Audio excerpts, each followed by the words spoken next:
Hello, everybody, and welcome to the Monday Sound Stream, where we have a packed, full show of news for once. It's been a while. I think it's been since Comic-Con we haven't had a full show, right? Like, it's been, kind of light, and then we take 17 different tangents. This week we have news, and lots of We're it. in I tell you, are we in quarter 4 now, right? Or I forget how does the quarter system like? There's like Next what, four month will be quarters? quarter 4. Yeah. Okay, I know. Okay, because I always keep forgetting if like, oh, September the start of the last half of the year, or is it October? Yeah. September's kind of where stuff starts. I mean, if we're talking like the way I do Blu-ray hauls, October, November, December will be one. So I got to do a Blu-ray haul at the end of September for July, August, September, which will be fun because I've been watching stuff. All right, it is the first of the month. That means it is the time to give Ha- out the hap- memberships. Oh yeah, happy gift subs. Happy Labor Day, people. Hope you all enjoy your day off. If you have one. Me and Jerry are both like, it's just Yes, Monday. Why is everything weird? Yeah, we were just like, oh yeah. Oh, Spin Dash is here. I'm so happy to see Spin Dash here because I know he's busy and can't always. Actually, Can't now always thinking make about it, it does make sense for October to begin quarter 4. World's first That's titanium. because September is usually when they announce a lot of stuff. I Yeah, know this. that Hey, is true. so we got Jamie's World, Caro, Comet Pikachu, Fernando Piera, and Lord Tubman for the first 5. Then the next 5 is Zizu426, John Troutman, Gang 1, Shmolok, and Rapid Man for a gift and members. Welcome, everybody. Yep. So for those that You get stuff for are that. new to the channel, we do that at the beginning of each month. Do 10 gifted memberships from me, and it gets good time to enjoy the benefits of a gifted membership, which includes like early access to videos and stuff. So hope you guys enjoy it, and if you want to continue your membership, always grateful and appreciate it. And thank you to everybody else who joins as a member outside of the membership gifting, because we do really appreciate your support. Keeps everything afloat and keeps it rolling. And this also means I get to update the member shout out because I haven't done that all month because it's been hot and I don't feel like it. It's one of those things where I'm like, oh, it's like I got the video done. Oh, I need to update the member shout out. Oh, I look at the list and I'm like, okay, I can update it next week. And so, I was like, all right, now at this point, now I got all these new names to add, so it'll be fun. Also, yes, please hit the like button on the stream. It helps out immensely. Like, I don't know why the YouTube algorithm loves the like button so much, but it does. So click it. It's easy. I think they like the like button more than the subscribe button nowadays. More, it feels like. I noticed that. The way I've learned from my, I've been on YouTube 17 years. So, so in all my experience, YouTube just decides what thing is important that week. So just do all the things, and then everything's important, right? One day, short videos are preferred. Now, next day, long form videos are my preferred, and all that stuff. So my strategy for dealing with it is I'll just make what I want to make, put it out there, and see if it works. Because trying to predict and follow the algorithm and trends and stuff is just, I don't get it. I'm also like, now that I'm 30, I'm also just like, I don't know what's trendy anymore. Oh well, I'll just make what I want to make. What are the kids into these days? What are the kids into? The kids can be into the things I like. How about that? Do they like them cheeks? I tried doing TikTok and I couldn't. It's a whole different beast. Every social media platform is a whole different beast, and so that's why if you guys notice, I pretty much just do YouTube because that's when my brain is doing enough power working on this thing to try to be cross-platforming. Plus, I tried cross-platforming and it didn't really net any results of audience merging over to YouTube. So like, if people are on TikTok, they're on TikTok. They're not on YouTube. They're not going to go from TikTok to YouTube. So, yeah. Like, if I had a deal at TikTok where I was getting paid to make content, that'd be different. But I'm not. So, I'm not going to. Yeah, someone pointed out I didn't shave. I shaved, like, yesterday. And it's like, it's growing faster now. You're getting that Pedro Pascal mustache. I get why he doesn't shave that mustache. Because every time he does... he gets war flashbacks in 97. Exactly. What is at the Bears' feet? The Batmobile. I got a new Batmobile. It's the second to last. It's funny because the campaign for the DCEU Batmobile finished, and yet they still don't have a ship date. So I don't know when that's coming. Hot But ship dates are weird. Like they're always just kind of random, but at least they stick with that ship date, unlike Hasbro. yeah, I mean, this shipped in August and it said September, but close enough. You know what's right now? Like I'm in like kind of constant fear mode right now with my Hasbro pre-orders on Amazon because they're all like the same day. I'm like please don't please. I'm like oh please I don't want to pay the NBC tax the Asian Prime's like Voyagers and Leaders. I don't want to pay that all at They'll once. likely Please. spread out. Like even it, and Yeah, it's funny hopefully. because I thought Pulse was going to charge me for Mixmaster today because today's the 1st, which is the date they say on the page is he coming out, and they haven't. But they charged me for Barris Ophi, who was also September 1st. So, also yes, this Batmobile only has one working door, the Batman side. Our emo Bruce Wayne really wanted to be a loner. There's He not a welded that. passenger seat. It's NOS tanks. I've never noticed that. That's why first the off, second door doesn't open, because there's not a second seat. Okay, first off, Jamie's World. Give the 5 memberships. Sebastian Thank you, Travis, Jamie's World. Eddie Bryan, Daniel Evans, and Henry G, and Jamie Abel. Thank you, Jamie's World, for doing that, and Thank welcome you so everybody. Much. Also, now it's even funnier just imagining Bruce, the Batman Bruce is like, I want to be alone. Just yeets out the passenger seat and the door. He's like, I need NOS tanks. I gotta power this thing up. I need it to drive fast. I don't need to carry a second person. Master Bruce, this is just excessive. No, Alfred, I need more boombox to play my Nirvana. Damn it! And this is why Gordon had to drive his own car to all the functions. All right. Moving on. I should introduce my co-host for those that may be your first time. We have Ryan. Say hello. Hello. And then we have Jerry. Yeah. Hey. Yeah. So yeah, this weekend, I now understand the full appeal of wanting more Speed Racer adaptations. Thank you, Sonic Crossword Animation. Have you seen that? The Sonic Crossword Animation. I thought that it was so Speed That Racer. was amazing. I mean, it's like I was like, man, like and F-Zero. It's like, can we get new F-Zero in like Speed Racer type media shows again? Because like I always thought, oh, race is just racing, right? Like you just go fast, like the Cars movies. Like no, like I saw like when I saw Sonic and Shadow fighting in cars like that. Yes. I want that. Exactly. I was playing a little bit of the beta this weekend. I messed up my thumb, so I couldn't play a ton of it. But me and my partner got addicted. Me and my partner got too addicted playing that game. It's like we're like one more match. It's like no, stop. It's too fun. It's so arcadey. That's what I love about it. Yeah, definitely. It's not like overly complicated Mario Kart World. It's actually like it's really fun to just jump into a race and just play and I love using the monster truck item to throw people at obstacles. Let's see, where are we at? Master Ben said, congrats to Linkara for reaching 800 episodes. Big shout out to Linkara. That's one of the first YouTubers. How many episodes? 800. He's on episode. Oh wow. Reviewing the Tree Jokers comic. Oh my god, that poor guy. You know what's funny? Because we mentioned the Batmobile passenger seat. There was a moment in the Tree Joker comic where he's like, "Man, this passenger seat's uncomfortable as hell." Yeah. The history with Batmobiles. Also, what was it? I see. Donnie Waldman says, I think they should make the YouTube algorithm work like Silver Age comics. You get more views if you put a girl in the thumbnail. Please. Oh my god, I could make so many Planet of the Apes videos, guys. And Super Dick. A bunch of Super Dick clickbait covers. Yes. Like, every Planet of the Apes, like, every thumbnail is just going to have, like, a picture of, like General Ursus, like, in the corner. Or Superman about to boil Jimmy alive, or something like that. Yeah. Exactly. Mutegi says, I've been playing Indiana Jones, and I understand why it's taking you so long, Santa. It's not as linear. Yeah, I'm trying not to look stuff up. Like, I don't want to Google a guide. It is a very non-linear game, and so like, it's taken me a while to play through it, which is great. I'm kind of enjoying the atmosphere of it, but it is not a game you can just play through easily if you don't know what you're doing. Bro, I see a footage of that game. It really feels like something like Cyberpunk, but Indiana Jones edition or something like that, where it's like the freedom of it. Oh, definitely.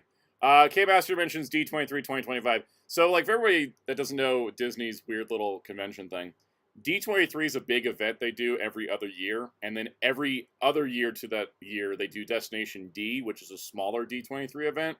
And so this year's a Destination D event, which is why there wasn't that much news, and why only one thing from that ended up on the topics today. But, like, so, like, a lot of people were like, why wasn't D23 having any news? Because it's Destination D. It's the smaller event. Which makes sense. It was funny, though, because they announced that the Carousel of Progress is getting an update, and Figment's ride at Epcot that needs an update does not get an update. And I'm like, thanks, Disney. Thanks, Disney. Jamie's World. Anyone $5 for Jamie's World. Anyone has an issue shipping anything from Japan due to ongoing issues? Yes. Yeah, most places are, most Japanese shops are now paused to ship. They will, most of them definitely will, like they have those like private warehouse systems. So you buy something and it'll put automatically into your private warehouse, and they're definitely they don't have any time limits. It'll be there until all this is over. Ami sent out an email and they said if you've got a payment request and you haven't paid it, don't pay it. If you haven't gotten a payment request, you're not going to get one because we're trying to figure out currently Ami has no shipping methods they can use. Like everything's locked out that they use, and so I'm like, so they're just like, we'll just hold on to your orders. We'll find a solution for you later, because everything's basically put on hold at the moment. So. And there's no real updates from last week when we talked about it in depth. So if you want more details, we talked about it a lot last week. It doesn't help. I mean, we're not gonna get too political, but it is also convenient that like certain someone's just been MIA recently. Also, I've been hearing apparently. Yeah, I don't want to get into that because I spent like at least an hour in the Twitter conspiracy hole on Saturday. But I know that's the tinfoil hat that's tight around the head. The tinfoil hat was on, and then I took it off, and I was like, things will happen when they happen. Yep. Hellfire did mention Bai's timer is still running. And Collector Canine mentioned Zen Market hasn't said they'll hold things indefinitely. Muteki says, does it affect Bandai America orders? Currently, no. From what I understand, freight shipments are not affected. So anything you would like order through like, a distributor, Big Bad Toy Store, or Amazon, any of those big stores, they're not going to get affected by it. This is like peer-to-peer package sending, right? So if you're receiving it directly from the seller, so like, for example, Ami packs up your box and sends it directly to you. That's what's affected. Whereas like, Bandai packs up a box and it ships it to Big Bad Toy Store's distributor, who then ships it to Big Bad Toy Store, and then Big Bad Toy Store ships it to you, then it's not under that. So. Yeah, it's technically official. It's a more official I mean, what buying from like Hobby Link and Ami is official still, but like technically, the proper way is getting to the official import stuff, like right. Which those prices do get affected by the tariffs that exist on the countries that they come from and they're manufactured in. So nothing's exactly free from fees at the moment. But the $80 fee per package per item thing, that only affects peer-to-peer, person-to-person shipments. So Jamie's Rose basically can't import from Japan to U.S. at the moment. That is correct. Because I don't even, I probably imagine don't try to middleman it. It's probably gonna be worse. Middlemaning is going to get you in the same boat. Yep. Because the only shipping method I know that's shipping out of Japan right now is FedEx. But if you receive a package, you're going to have to pay a fee, and it's a substantial fee. Like it's at minimum $80. So I would recommend not importing anything, and anything you currently have, just waiting to see what each retailer is going to say about your items. If you really want something like an import item, just get you the like official means from like Big Bad and Amazon and those stores. If you really want it, I have for me I just pause anything. If I saw anything I want, Hobby Link, I'm just gonna pause. I like don't add to like I already have a lot. I ordered my Marvel vs. Capcom Spider-Man figure art from Entertainment Earth, not Ami. Like I already have a lot. I already have because I already have a lot of pre-orders from Hobby Link. I don't want to add more to the pile scenario. Yeah, Zeltrex, Bandai US is fine. Any of those sites that are full stores, like you're ordering from a store. It's just if you're ordering from a Japanese store directly, but if the store is domestic based, wherever they get their product from is one thing. But because once you get it, Bandai US ships out of California, for example, right? So it's not going to be affected by this. If Bandai US shipped from Japan, it would be affected by this. So middleman services are all affected. Anything where the package is coming, like Toku Collectibles is fine again because they're based in the US, right? So anything that's like if it's based in the US, you're fine. Now if it's based in Canada, you're also going to get hit by it. Like we talk about Japan a lot, but Canada, Mexico, pretty much most surrounding countries, if they haven't shut it off, they're susceptible to fees. Anything coming from outside the US can get a fee slapped on it. So keep all that in mind. Again, it's likely going to backfire and they're going to change it, but we have to wait and see. eBay sellers from Asia, same thing. Like, regardless of what the eBay page says, once the package actually gets here, goes through customs could send you an invoice. So I would say if you gotta make sure you're ordering stuff and it's in the U.S. if you want to avoid fees. Yeah, just be cautious and safe, everyone. That's the big thing right now. Yeah. Don't overspend something now that's gonna be a lot more cheaper in upcoming months because of due to changes and all that stuff. Blade Raider says this isn't Toy Hacks based in Canada. I believe so. So yeah, I believe they are. I do, but I know that there's some restriction or some exemptions for letters. Like when I've ordered Toy Hacks as like sticker sheets, they come in like an envelope. That might be fine, but I would err on the side of caution and just wait. Yeah.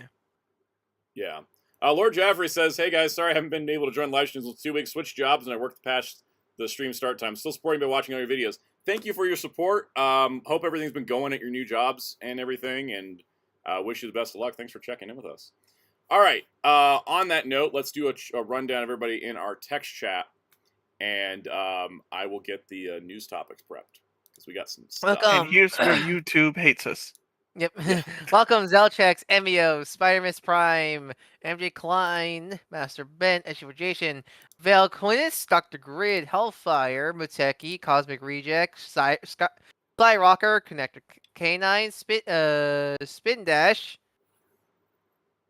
Mr. Tanuki, Peacemaker, Toma, Blade Raider, Somar, as for Jason, Jamie's World, Dark Barcourt Warrior, K-Master, Common Jojo, Robot 88, and Lord Jaffrey, Eric Granja, R. Brown, Mr. Arrowverse. That should be everybody. If I didn't, just holler in the chat, people. Yeah. Welcome, everybody. We try to get everybody. YouTube has a participants tab, and it doesn't work. But it doesn't work. Takes forever. Actual Lee as well. Mr. Key is like, yeah, there's a lot of viewers today. I wonder if it's a certain Kamen Rider topic. Yeah.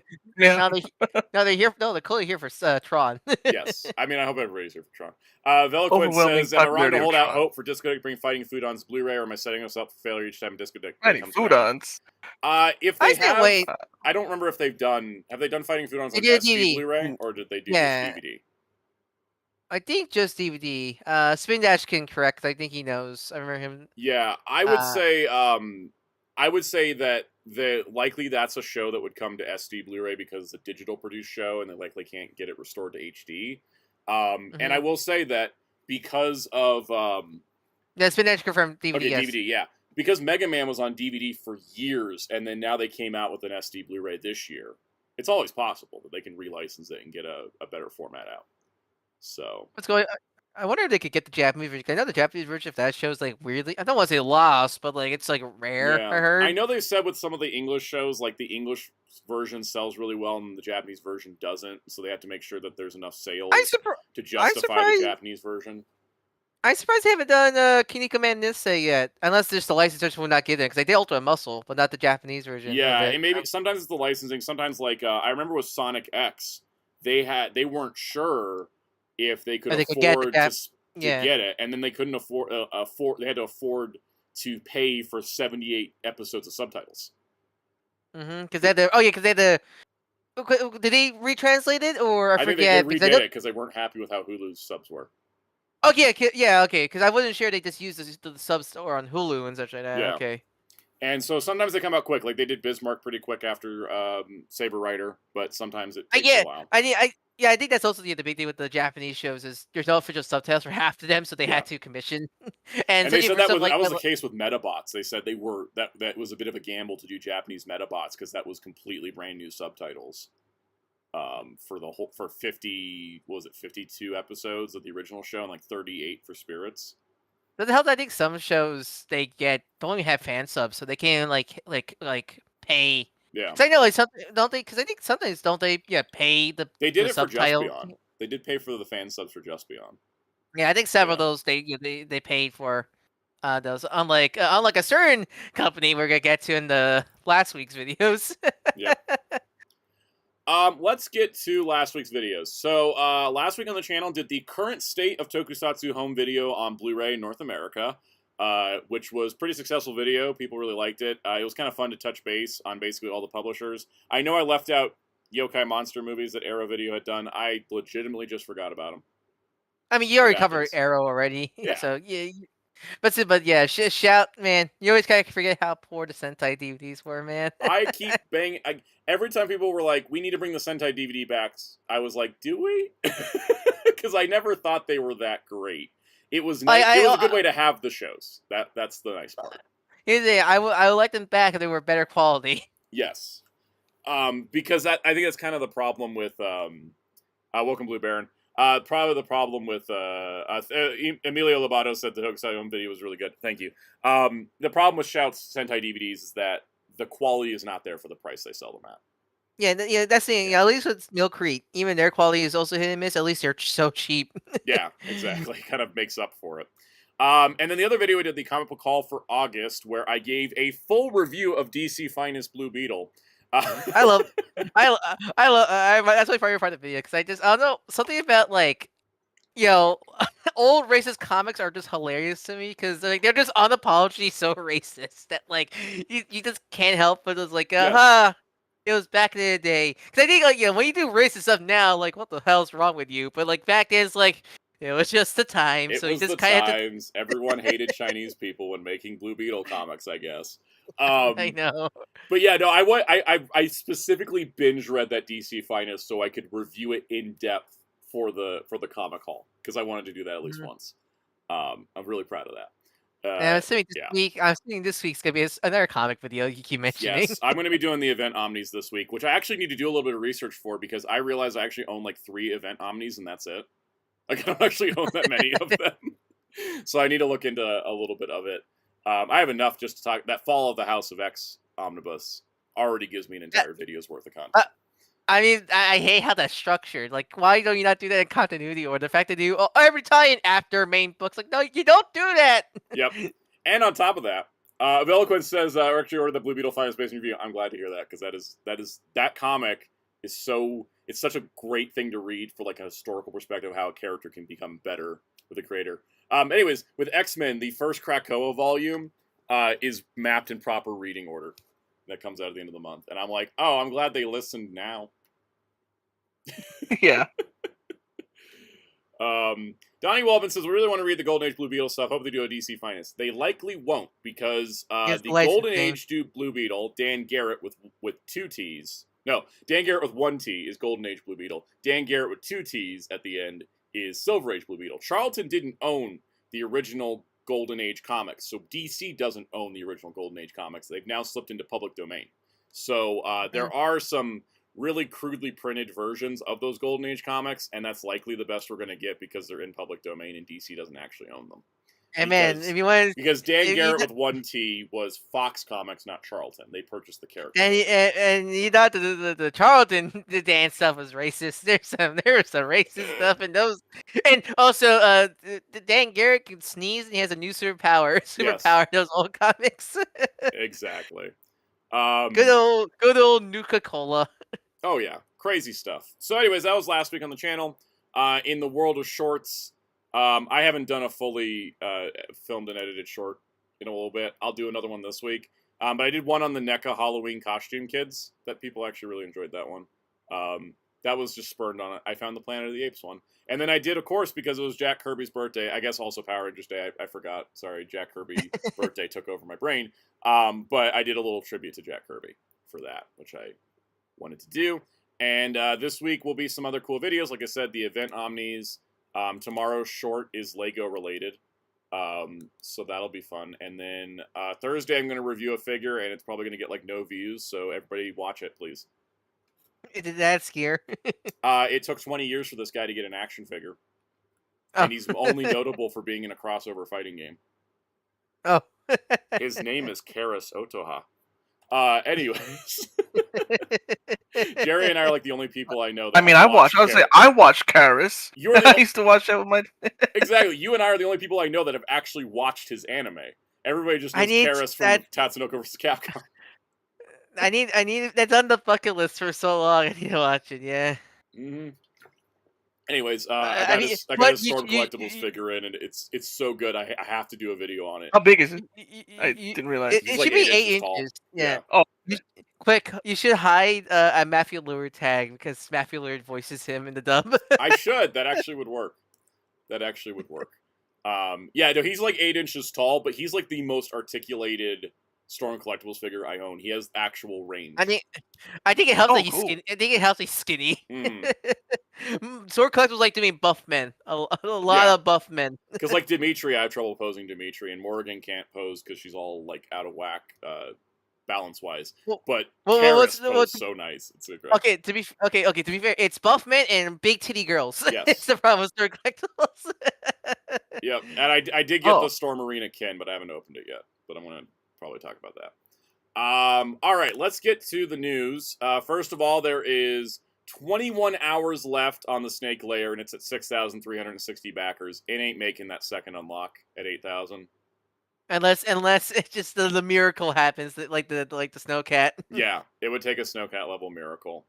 I guess this is not the time. Who's the stronger fan base, of Masters or Joe? Well, it ain't Star Wars because the Republic gunship just crossed the halfway point 1 week to go. Oh wow. Veloquin says you think it's priced too high. I think in both cases, both the Snake Layer and the gunship, they are, I think, a little priced too high. I think people are worried about money because of tariffs and stuff. And I think that both the Snake Layer needs more stuff added to it for its price. I think the gunship needed to have multiple tiers so that way people could buy a smaller version. Because if this doesn't fund, Star Wars Haslabs are cooked. It's over. They're done. That's going to be the end of it. We'll see. Maybe this will have a Snowcat like crazy last 24 hours.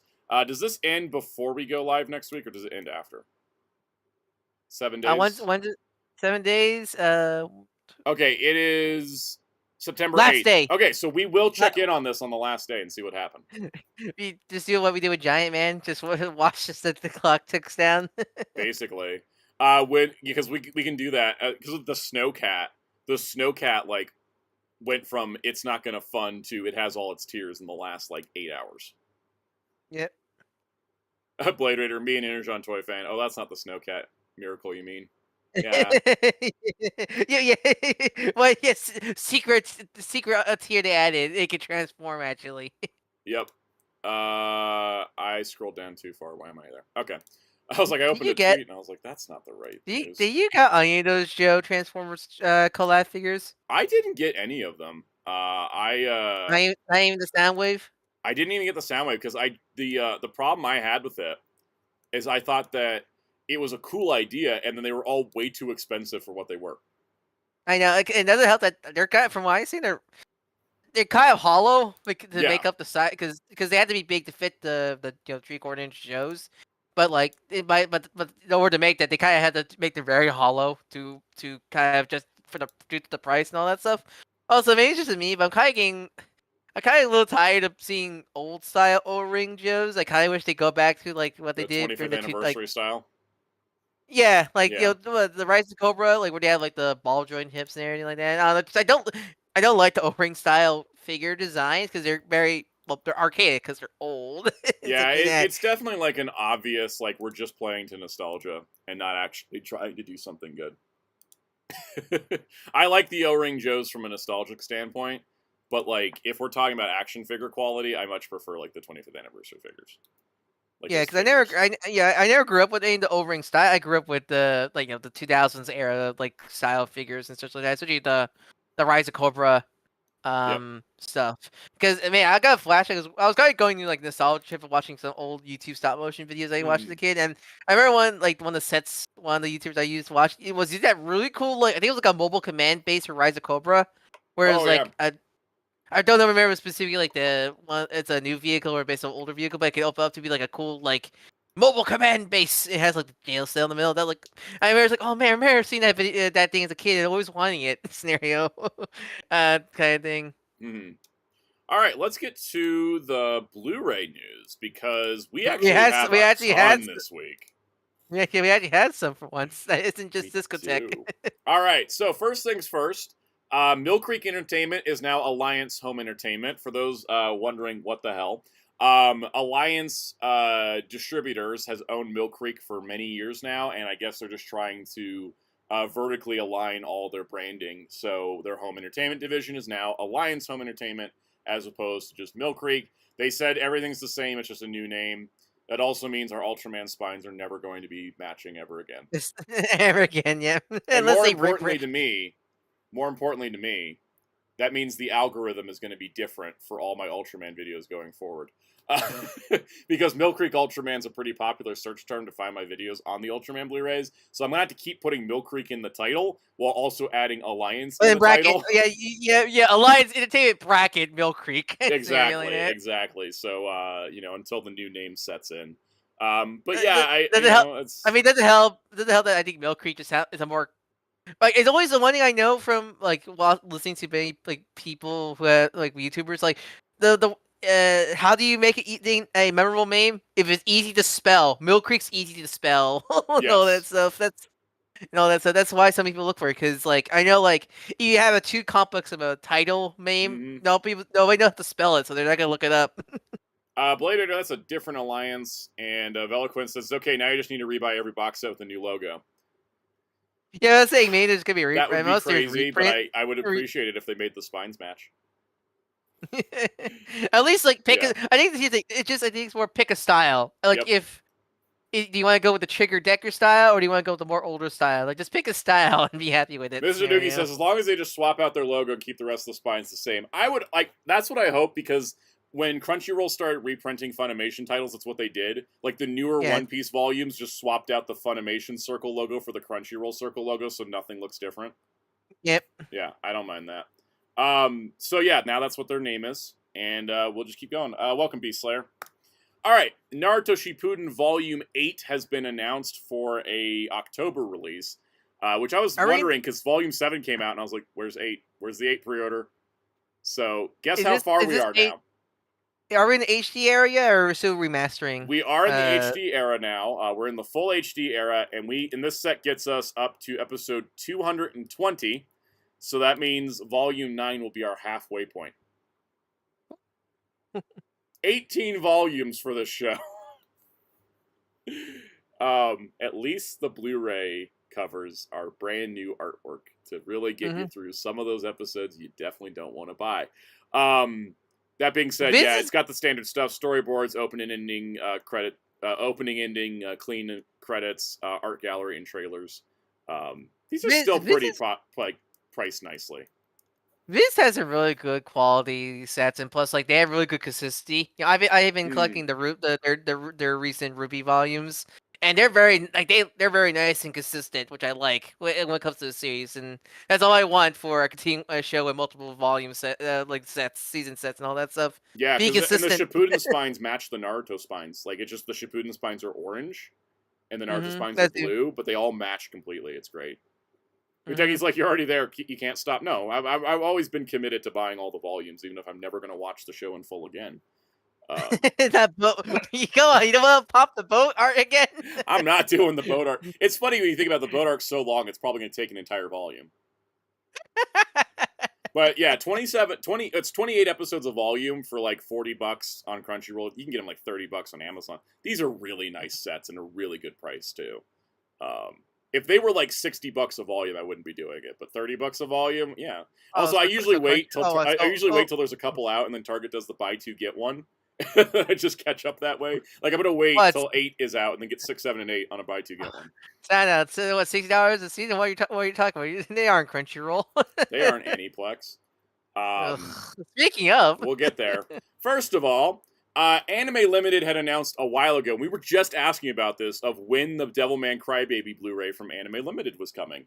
And the answer is December 9th, 2025 a reasonable collector. For Christmas. Yeah. Spend Christmas with Devilman Crybaby. I'm probably going to do that. I'm probably going to be rewatching this during Christmas. Also, look, a reasonable price collector's edition. Yeah, this one's pretty solid. So you get the 10-episode show.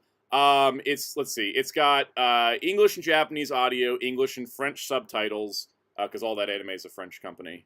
So yeah, that's all their anime limited stuff is like that. There is a clean opening.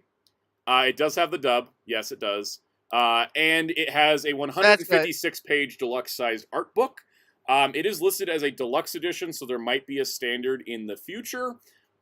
Because they've done that sometimes in Anime Limited. They put out the deluxe, and then later they put out a standard. I'm waiting for Ghost in the Shell Standalone Complex 2045 to get a standard, because I like it, but I don't like it that much.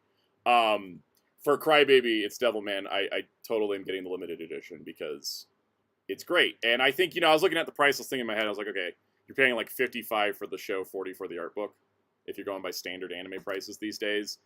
Give or take Netflix tax here and there. So I don't really have a problem with the price, but it is expensive. It's good to have the dub because, again, like we have history of the dubs not being included in Netflix like series that time stuff. Sentai Filmworks hired the entire dub cast of a show to redub the show because that was cheaper than paying Netflix's licensing cost for the dub. Yep, which is like the most like stupidest thing. Like not stupid for Sentai, but stupid for Netflix. Exactly. Like, why? So you can get Devilman Crybaby free from Netflix jail. It is going to be a little bit more expensive. It is being distributed by Shout Factory, so currently the only place you can order it from is Shout themselves and Crunchyroll Store. Those are the only two places I've seen it up for sale. I rolled the dice because both of them are kind of weird with shipping sometimes. Yeah, so but which devil do you take? Exactly. Not the devil. Which devil do you take to buy the devil show? Yeah, because I was talking to her with my dad, and I was just like, well, I like Shout Factory a little more. And then Shout Factory's like, here's your rewards points. And I was like, you do that? Okay. So there's that. Now, on the opposite end of the spectrum, we have another 10-episode Netflix anime show being released in a limited edition for $124, which is Aniplex US release of Cyberpunk Edge Runners. Now, what makes this more expensive? I have no idea. It's Aniplex. That's why. It's yeah. If you're a fan of a lot of their anime, what is it? Full Metal, Fate, or half the Trigger shows. Yeah, and they're always like hundreds or hundreds. Demon Slayer. Yep. Yeah. Like Demon Slayers are the only ones that get like standard alright, like but they're through Crunchyroll, so they're price. still like $60 for 10 episodes. Yeah, it's not great, but better than 100. Don't look for Persona 4 anime. Oh boy. no! I Fate remember Stay seeing Night. that back in the day. Fate Stay Night, I heard, is also really insane.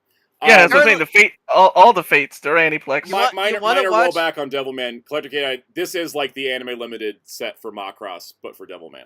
So, yeah. Do you want to pay? Do you want to pay $100? Hey, do you want to watch those new Girl we gotta make sure we know. $124 for Cyberpunk, right?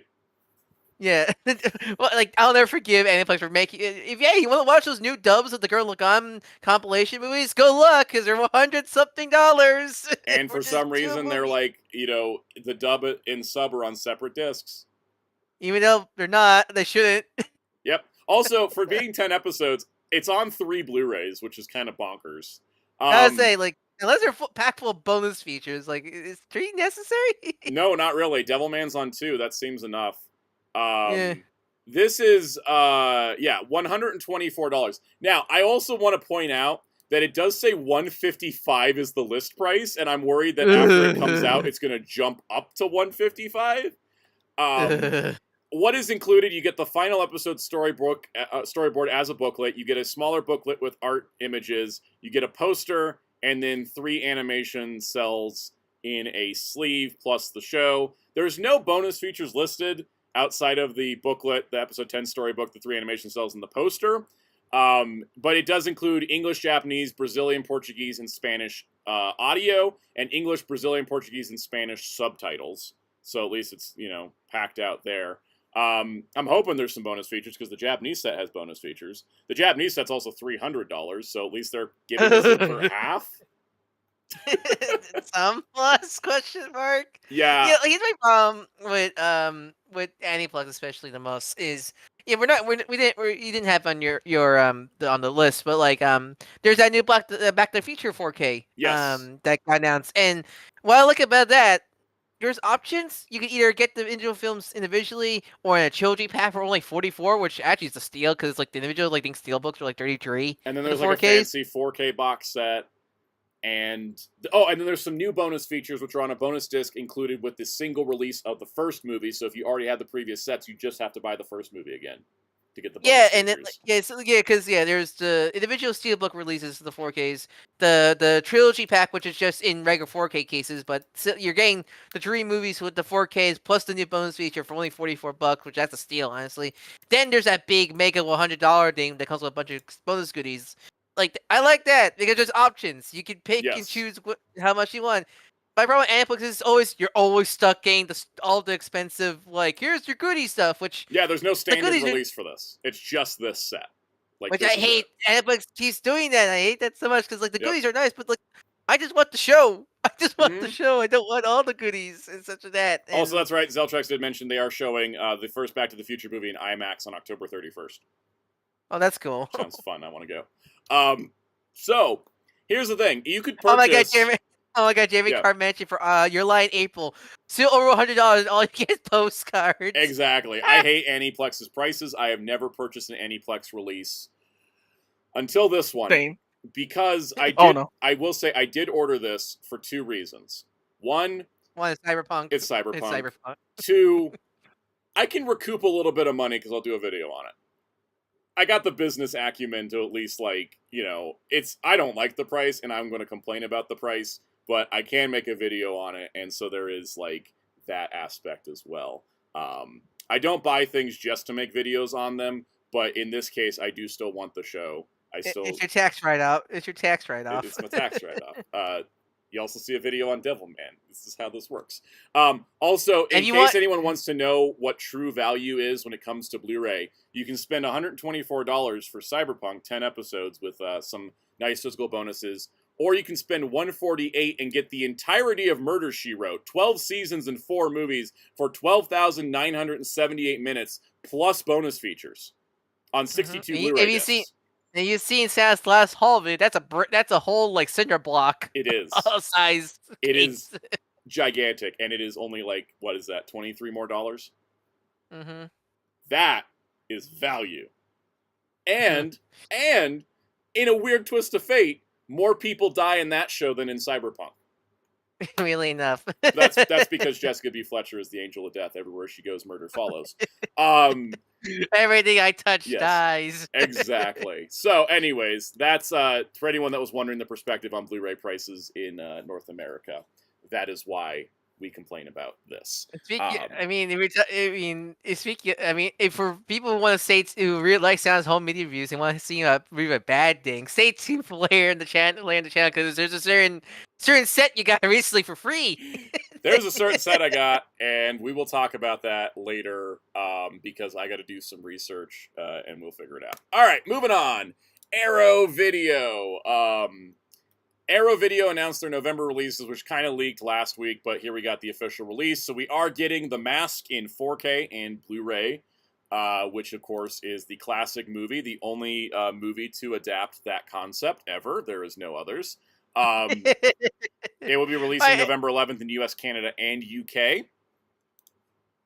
And no, Son of the Mask doesn't exist. That was a fever dream I had. What about the cartoon? Cartoon? Okay, I'll give the cartoon. This is the only movie that exists. The limited edition 4K will come with a poster. It will have reversible cover art. It will have 5 photos and a booklet that looks like a newspaper. So all the great stuff. Love that thing. It is up for pre-order. List price is $60. I've seen most places selling it for like $35, $40 already. So it's not that expensive because it's Arrow Video and we love them. They also do have a Blu-ray edition of the movie, which is, Blu-ray, but it also still comes with the slipcover, the art cards, and the booklet. So either format you go, you can get the cool extra stuff. Once again, options and affordability. The other releases, I definitely do want to get, because I do love the original. Oh, also look at that stack of bonus features. A lot. Look at all that. Yeah, no, that's a great movie. It was on film, yes. That is a film. So there's a 4K restoration from the film approved by the director. So, plus the Dolby Atmos audio track. Ooh. And then all the previous bonus features that previously existed. It is Arrow Video always does a great job. Go check out my video on Arrow Video if you want more details. We also got Sean Connery in Outland, that's a movie. There's also Red Planet, Speak No Evil, Deadly Friend, and I believe The Apartment is only coming out in the UK. So there are some other movies that are UK only and some that are US and UK. Okay. But, oh god, Deadly Friend. That's like one of those like B horror movies of the 90s. yes. I remember that film. That is Arrow Video for you. They'll be like, we're going to give the same treatment to Deadly Friend that we do The Mask. Yep. Also, their Ninja Turtles box set keeps dropping. I think the 4K is $70 on Amazon right now. That is insane value. I pre-ordered that as soon as I saw that. It's like, ooh, price I look can at that. Their Lost in Space 4K is $25 right now on Amazon. Oh, nice. That's what we call deals. I love Arrow Video. For anyone wondering, I ordered my my Ninja Turtles set through Diabolic DVD because I like supporting them when I can. Because they're cool. Small independent retailer. All right. The big Blu-ray news of the week, I say, considering all this stuff is like my personal taste and all that, and I curate the show, Tron and Tron Legacy are coming to 4K. We have been wondering when this was going to happen. The answer is, it was announced on Saturday, and they're out in 2 weeks. What, 2 weeks? Like, all right, September 2 weeks. 16th. Like, God. They have not gone up for pre-order yet. We do not have specs. We do not have details on bonus features. All we got was the announcement at Destination D23, which was that Tron and Legacy. Now, we do know that Tron has been fully restored from the original film negatives. They've even fixed issues in the visual effects. They worked with everybody who worked on the movie, worked on this with the archive team. They screened it at the Academy Museum back in July. It looks insane. It is crazy. It is bonkers. I cannot wait to see it. Tron Legacy, there was another article that got taken down that reported that Tron Legacy had some visual effects touch-ups. Whether or not that is true, we will see when it comes out, but there's a possibility they maybe cleaned up some of the visual effects when they went to restore that movie to 4K. Probably like I imagine like stuff like the Jeff Bridges like CG face and everything like that, I imagine. That's what everybody's kind of hoping for, so we're going to see what happens and see how much Bridges it will be. The steelbooks are gorgeous. Much like a lot of Disney catalog releases lately, it's probably only going to be 4K steelbook combo. That's just the way they've been doing things. That sucks. I do love the packaging. They look gorgeous. This is some of the best. Like some of the best. Probably the best like steelbook art design I've seen. Like really damn good. I really like how they match. Yes. Especially. I want the Tron Ares steelbook to match to this as well. I really hope they do. If you do that, you need to have that like 50 feet away from these two movies. Well, I'm sitting at the point of I don't think Tron Ares is going to be a good movie, but let's give it a shot. It's still going to bomb because Jared Leto's box office poison, but I do notice that almost all like the marketing I've seen for YouTube has been all the those doesn't have Jared Leto besides one. Yep. I noticed so far. Pretty much. So the thing is, you do get the this is as pointed out as well. Hellfire says, "I don't care for errors, but I hope it has a steelbook that matches." Exactly. We gotta be in like if we're gonna complain about spines, we're gonna keep doing it consistently, right? Of note, there are going to be these beautiful 4K restorations, but these are the same Blu-ray discs from the previous releases. So on the upside, that means we will get all the bonus features from the past release. On the downside, that means the Blu-ray disc is not going to have the new transfer. Most likely, because otherwise, why would they use the same disc art? Again, we'll see and wait and see what happens. Yeah, I mean, I think... Oh, well, Will D's Watch just says, "Solely random, but I just found your channel from your DCAMU, or whatever it's called, because I wanted to know about the spine. Your video was super detailed. Thank you. I'm so glad. I needed to follow up on that, except I can't bring myself to buy the Crisis movies. You need to. One day. I need to do it one day. I'm hoping Black Friday this year, that's going to be stupid cheap. I can just, like, knock the whole thing out for $20. Veloquence says, "Jared Leto being in that movie and the marketing single-handedly killed any interest I had in seeing it. I don't understand why he gets cast in anything. That is because he's a white man with an Oscar." Yeah. A white man with an Oscar means you work forever, regardless of what you've done. You're a box office disaster and a PR disaster. Yes. If you guys think I am being harsh, I'm going to be ranting about Akiva Goldsman in 2 weeks when Strange New Worlds wraps for this season. All right. We don't have any other details on Tron at the moment. But the digital platforms will be getting the 4K upgrade. The 4Ks will be going to Disney Plus as well. But the Steelbook Blu-rays are coming out September 16th, which is really soon, way sooner than I thought. Really happy. I will be buying them. Will I do a separate video on them? Probably, maybe. I don't know. I'm worried about Tron screwing up the algorithm, and I have another Tron video planned that's got more work into it. So if I'm going to be, throwing a dart, I'd rather throw a heavy dart instead of a light one. So. I mean, disguise as a Digimon video. Put a gorilla in the thumbnail. Yeah.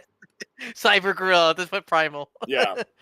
Oh, also, we don't know the price on these. Let's hope it's like Tombstone and it's like $45, and not like Deadpool and Wolverine where it was $65 for no reason.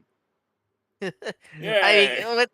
I mean, that's the thing. As much as we love Tron, it's not usually a moneymaker for Disney, so it better be cheap. Yep. At least it's... You guys got any overall thoughts on the crazy amount of Blu-ray news this week? Because I feel like they all have a consistent theme of niche thing being appealed to with fancy edition.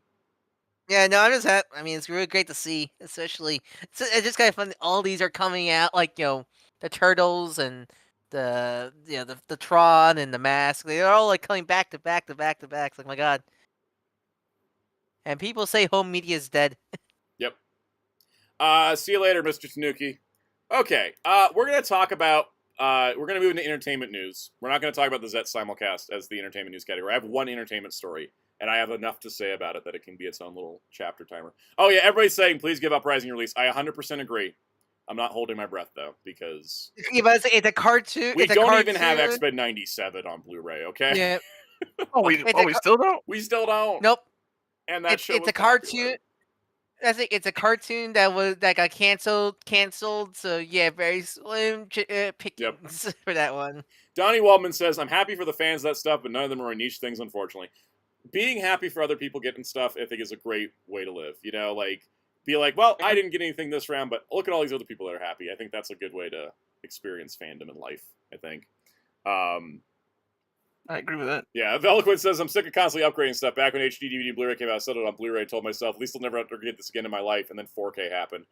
I can say with almost, pretty good assurity, I think, at least this is how I'm seeing, 4K is the last time we're getting a physical media format, because...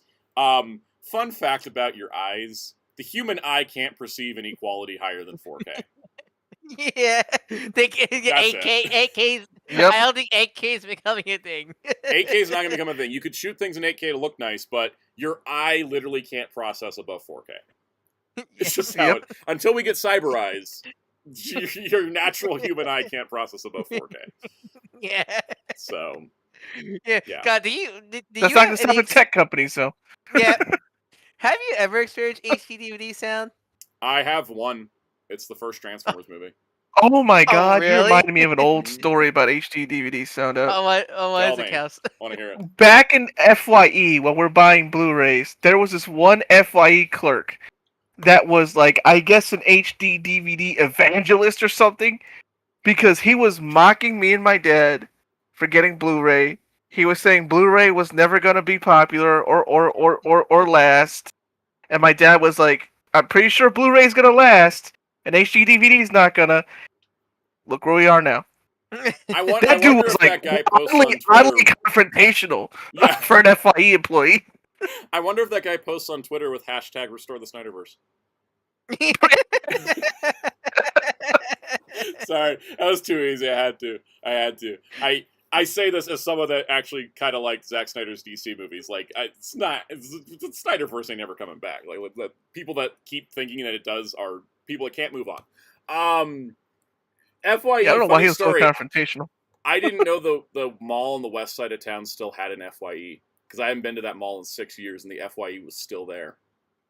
Most of my FYEs the one I go to is still there, or went to. Sadly, most of the FYEs I used to go to are now closed. I know there's a lot of them. Yeah, I thought for sure this one was dead, because I haven't been to that mall in 6 years, and then I went, and I was just like, I was like, how is this still here? How is there still an FYE? Shit got me there.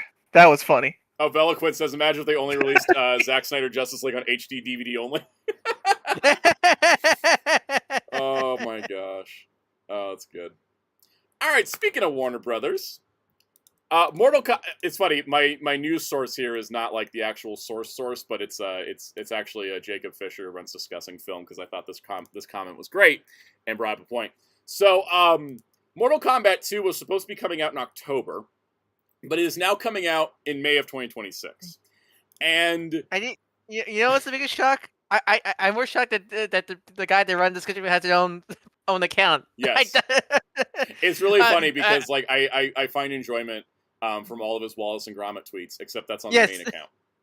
Yeah, I know. That's my favorite part. It's just because they feel growing alligator discuss how much they love Wallace and Gromit. So, anyways, basically, the article announcing the delay for Mortal Kombat said it was delayed from October to May because they wanted to move into a less competitive space, which I'd call total bullshit on.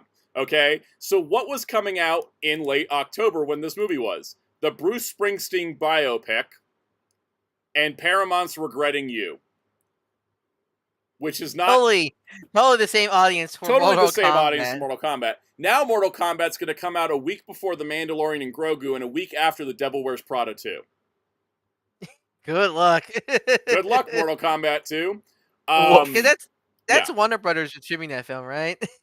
It is Warner Brothers. Kyle says, maybe a hot take, but I feel like Mortal Kombat 2 didn't get much marketing prior to the delay anyways, outside the Johnny Cage teaser. Well, there was already 2 trailers. There was a Johnny Cage teaser, and then there was a full trailer. Like, unless they go full hog on marketing MK2 by the time of the movie, they kind of making the film already dead in the water scenario. Yeah. I have never seen a multi-month delay result. A multi-month delay after the first trailer came out, I've never seen it result in a hit. Ever. Never happens. The only time it happened was pandemic times. That was just look at all the DC, the last half of the DCEU. How about Elio? A movie where its first trailer came out 2 years before it hit theaters. Mm-hmm.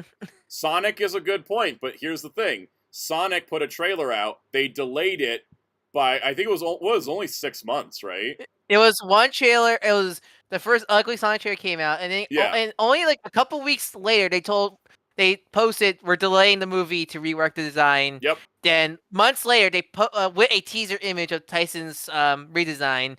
Then a few weeks later was the new trailer, and then they went hyperdrive in the marketing for that movie. Yeah. And such. That's the one time that's worked out. Also, it helps that Sonic came out. The only one competition was Birds of Prey, which those are 2 different audiences. Yeah, and that's the thing is, so the question I have is, what's wrong with this movie that they have to delay it so much?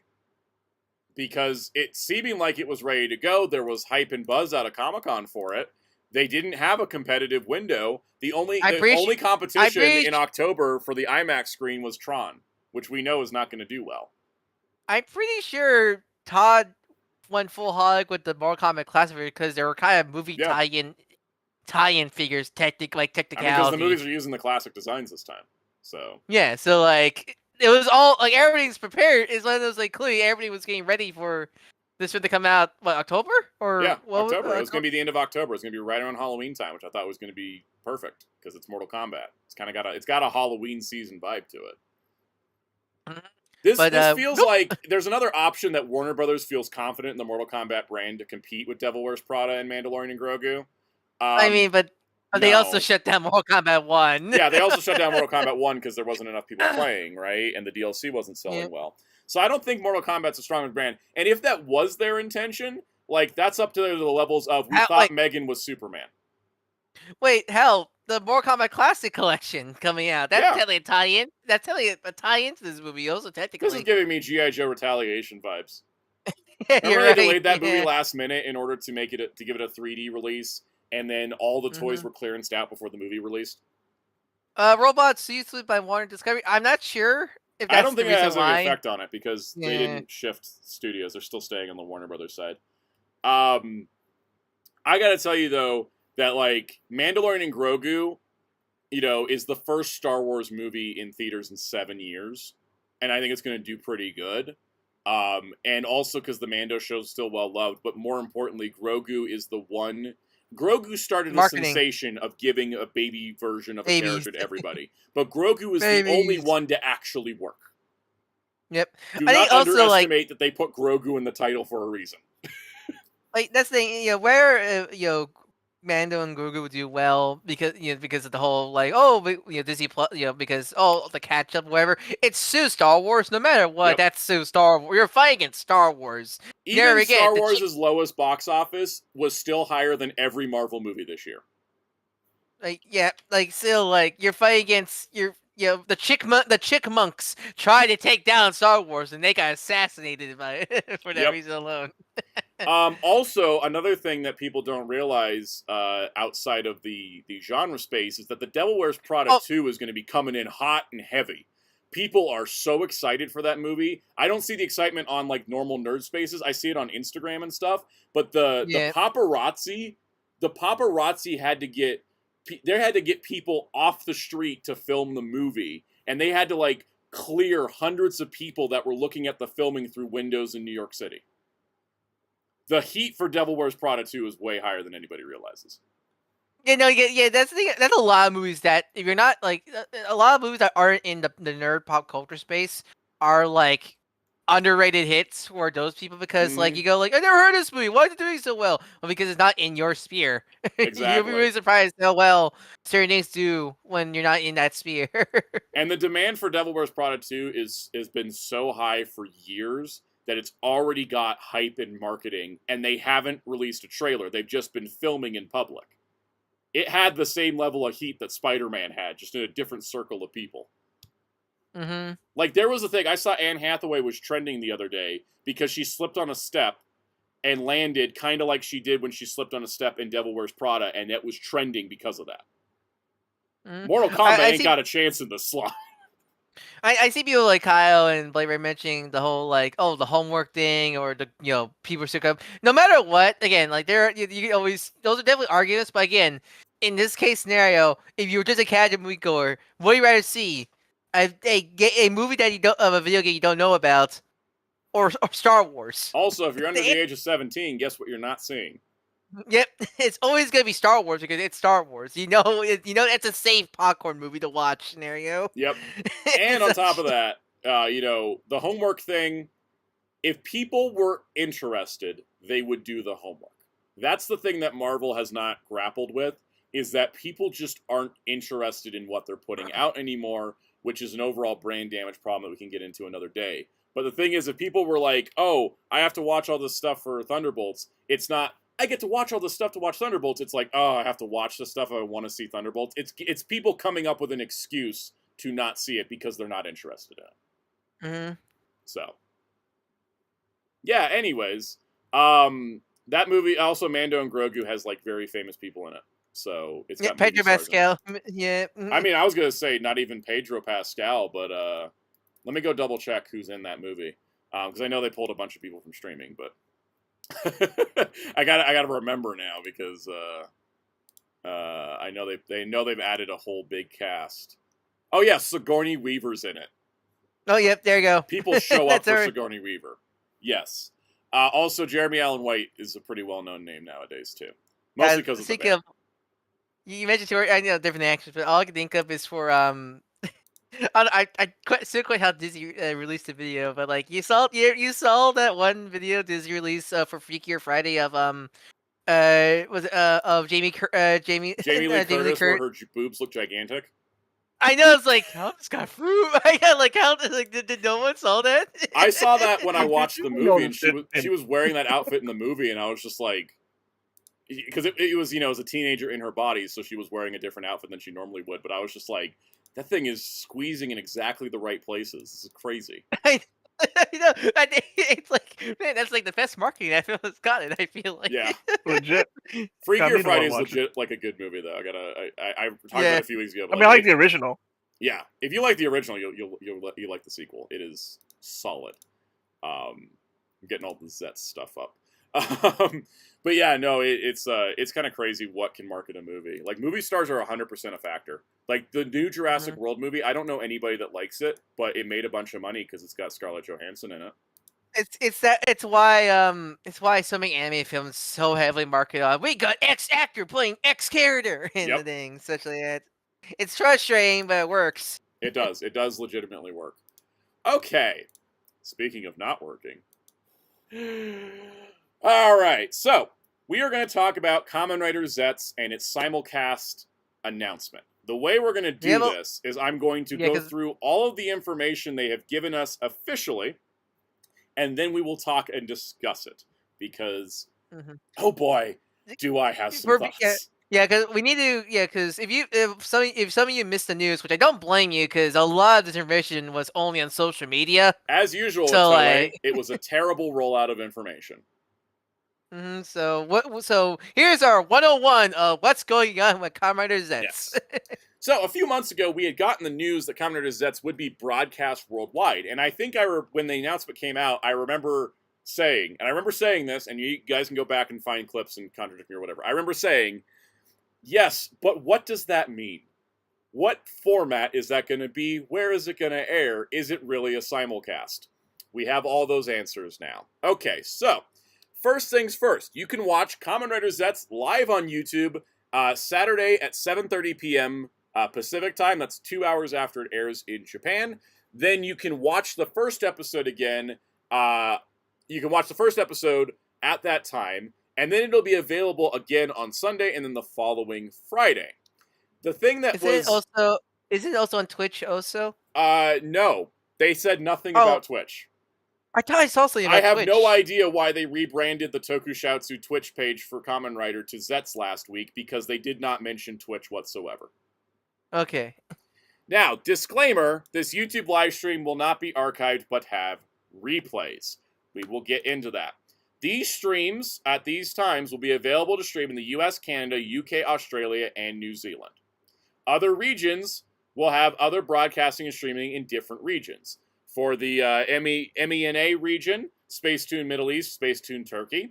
Latin America region, Tokusatsu YouTube channel. China will be on IQUE, Bilibili, and Tencent. Hong Kong will get View TV. Vietnam, FPT. South Korea, Thailand, and Taiwan. More details to be disclosed. This information is subject to change. For details, please check each platform for the latest updates. Global Kamen Rider fans, this is your chance to join the adventure from the first episode. Who is joining us? Well, let's find out, because we go over to Tokusatsu, who's going to be the U.S. Side of this, the U.S., Canada, the North America side, because they always say screw Mexico, I guess. Is it also UK? Is it UK also? I believe they're also doing the UK. So they said it's going to start streaming Saturday, September 6th, and then they put out this, that Saturday, 7:30 p.m. Pacific, premiere, Sunday, 9 a.m. Pacific, replay, Friday, 5 p.m. Pacific, replay.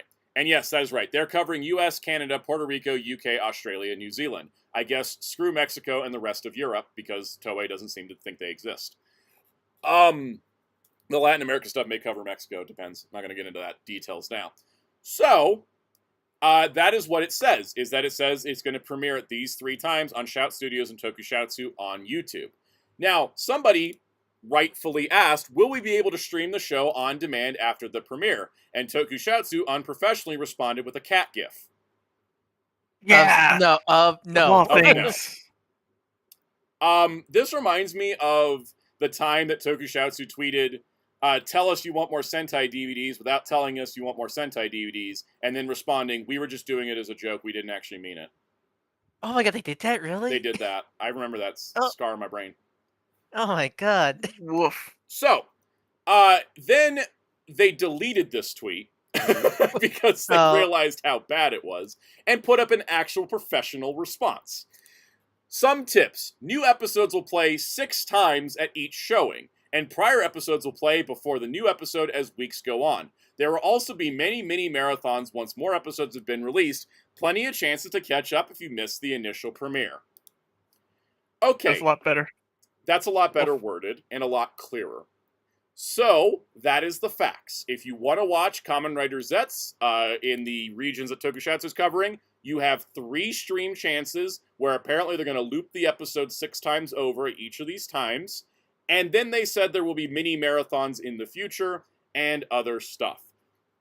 Okay, so, now with that all said, I'm going to give my opinion. This is moronic. This is the dumbest way to roll out a TV show, and this is not helping anything. So, let's talk about... I wrote some notes for this, guys. I wrote some notes. First of all... recap. No, just a recap. Yes. So for people who didn't understand. So the show, unlike say Ultraman, is not gonna because Ultraman does it does the live premiere, but once the live premiere is over, the episodes is available to watch anytime you want. Yep. So what they're doing here, it's a live stream. So did they say it's gonna play 6 times for every stream or the reruns? According to this, 6 times at each showing. All right, so each showing, which is the times you see on screen, you're gonna play the episode 6 times, pretty much, live. But once those 6 times are over, when the live stream is over, the episode is gonna be no longer available to watch officially until it comes back again. Like a comeback, it re-airs on those days, and you miss all 3 of those days, you had to be lucky to catch one of those marathon, where it's like episode 1 to 5 marathon or something like that. Then other like channel, other like official show channels do and such like that. Yep, that is the clearest we can make it. In Japan, if you're wanting to watch these shows in Japan, you can watch the episodes live for free, and then they're available the next day on paid streaming services such as Toei Tokusatsu Fan Club, Amazon Prime Video, or Apple TV. I went and double-checked this. You can watch all Kamen Rider Gav on Apple TV in Japan. What we have here as a difference is that we have no way of watching the episodes outside of the live broadcast. Do you guys know the last time that this was a problem for TV? Well, the that's 1970s, before VCRs existed in homes. Man. Blade Raider said this right as I said it. It's like a VCR to record anything you couldn't watch and you were going to miss. And then this is like, because somebody said, this is like them doing something from 20 years ago. Oh, wait, TiVo existed 20 years ago. I guess 30 years ago. But VHS also did the same thing. To the point that AR just brought up, this is not, the whole point of an official release is to reduce pirating, right? Mm-hmm. Is this really going to reduce pirating? If people want to watch it on their own time, they're only going to have to. Yeah, just gonna exactly. They had to, because you had to set a schedule for this. Yes. And such. And I got to tell you, you know when I'm most busy? Saturday nights. I go out Saturday nights. That's my one social night. Saturday nights, I go out. So that's all a wash. Friday nights, I doing dinner at the time they start airing. Sunday mornings, I like to watch these shows with my parents. I don't really have a time on Sunday morning to watch it. There's life going on. Yep. And and also that's for like US time. Yes. If in the UK, this is like a bum in the morning, from what I understand. I understand right? It's between 5 and 6 in the morning, depending where in the UK you are.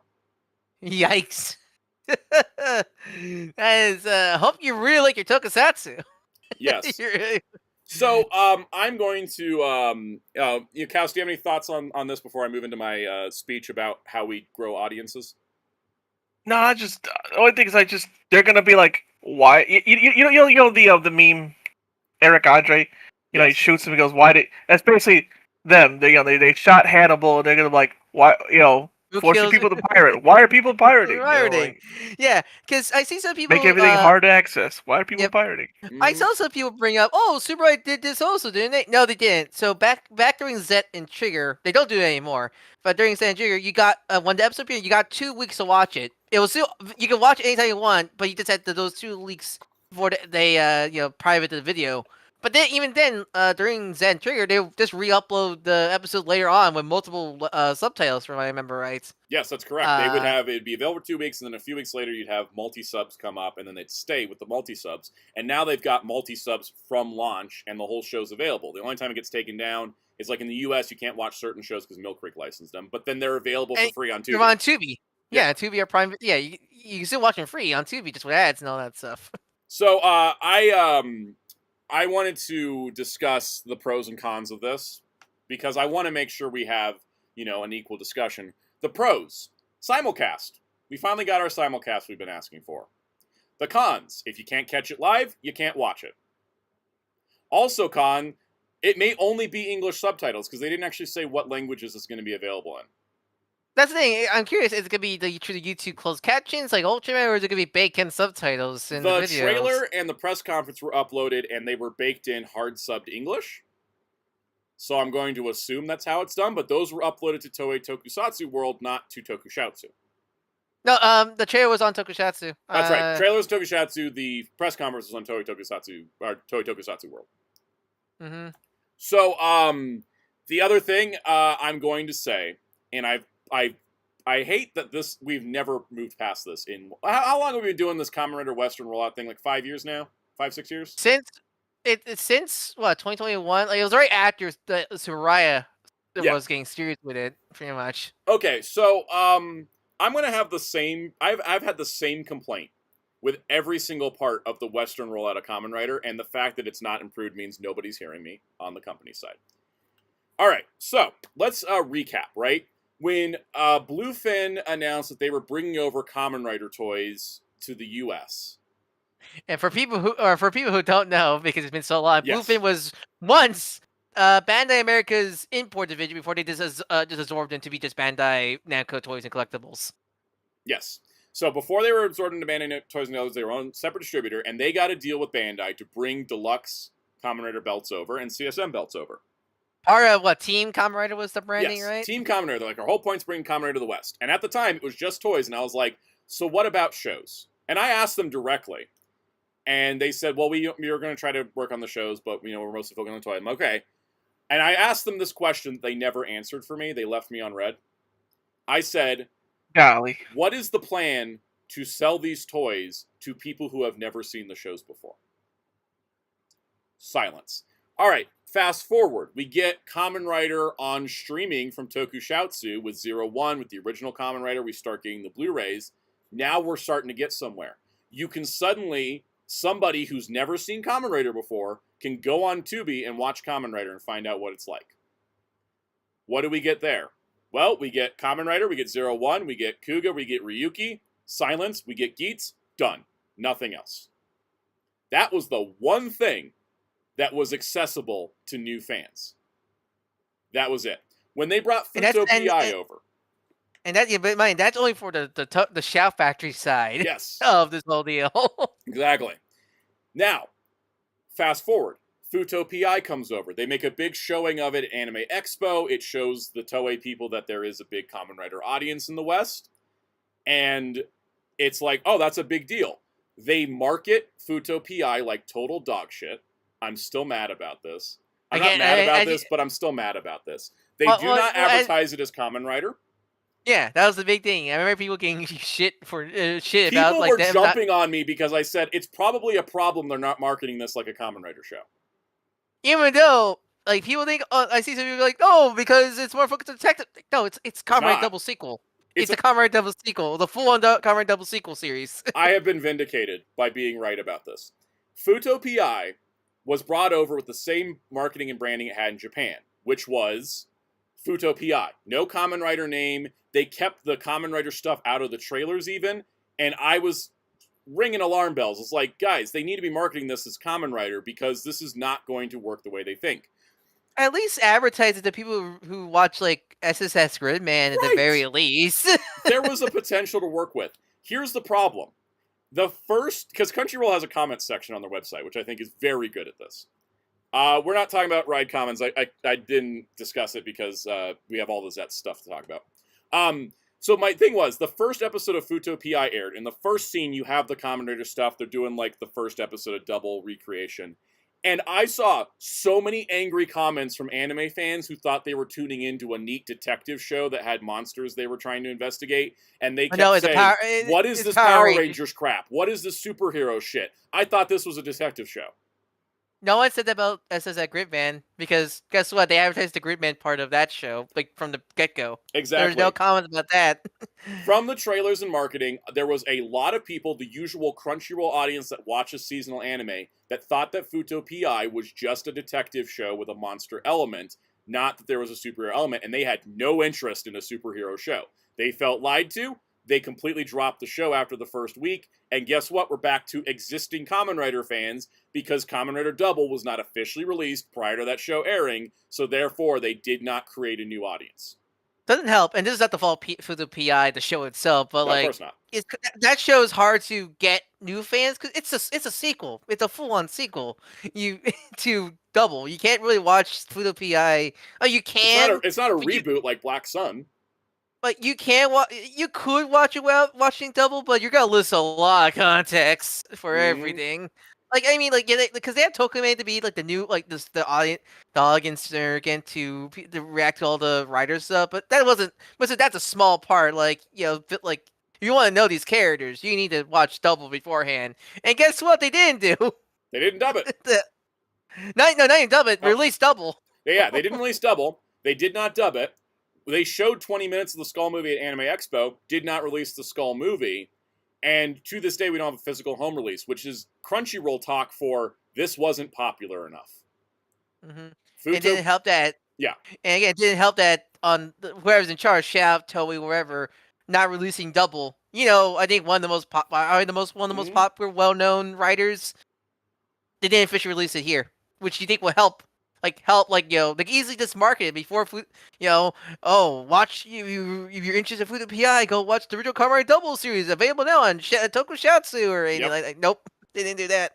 Toma did bring up, yes, they did release the first 2 episodes of Kamen Rider Double, but only the first 2 on Toei Tokusatsu World. Yeah, and those don't really count. That doesn't help, honestly. Also, Blade Reader says now the only way to experience Fudo PI's Skull movie in the West is through Super Robot Wars Y. But also, if you take an airline to Air Canada, you can watch Fudo PI Portrait of Skull on an Air Canada flight. That's 2 options. That second one ain't one great, way to experience. But like, and the Super Wars option is gonna have other shows. Man, I didn't know Canada Robot was connected to the lore. So Fudo PI, I wrote off as like that was a failure. And honestly, the Skull movie didn't even do well in Japan. I looked up its box office; it debuted at number 5. Yeah, it's such and that's such a thing. Cause I think anime Kamen Rider could definitely. I mean, again, I think Fudo PI work as a show. So I think it worked great, but as a marketing thing, it totally flopped. Like writer anime it totally works as Fudo PI proves. Now, but adding to this, we got to go to our next step because we're still recapping, right? Black Sun, also a marketing failure. Black Sun was available day and date globally on Amazon Prime Video in pretty much every language in every country, well, at least subtitled language-wise. Guess what? If you were in the U.S. and you wanted to find Black Sun, you could not find it because they uploaded it with the Japanese title in katakana. Yeah, you can't type in Kamen Rider Blacks and won't show up because it's in katakana. Yep, they fixed it a week and a half later, but that was already too late. Dude, like, the only way to get it is by finding the link. Someone posted the link to it, pretty much. Next up, Shin Kamen Rider. It gets a Fathom event release one night on a Wednesday. That's not going to grow an audience. That's just going to be the existing audience, right? All right, now fast forward. We're at the point. Well, okay, I think Shin Kamen Rider was probably the most successful. Oh, that's right. Shin Kamen Rider went on Amazon Prime Video. Sorry, I got ahead of myself there. Yeah. Because from what I see, it was the most successful. Because I saw a lot of people got into the franchise because of Shin Kamen Rider being put on Amazon. And what? Yeah. So that's sorry, I completely spaced out the rest of that story.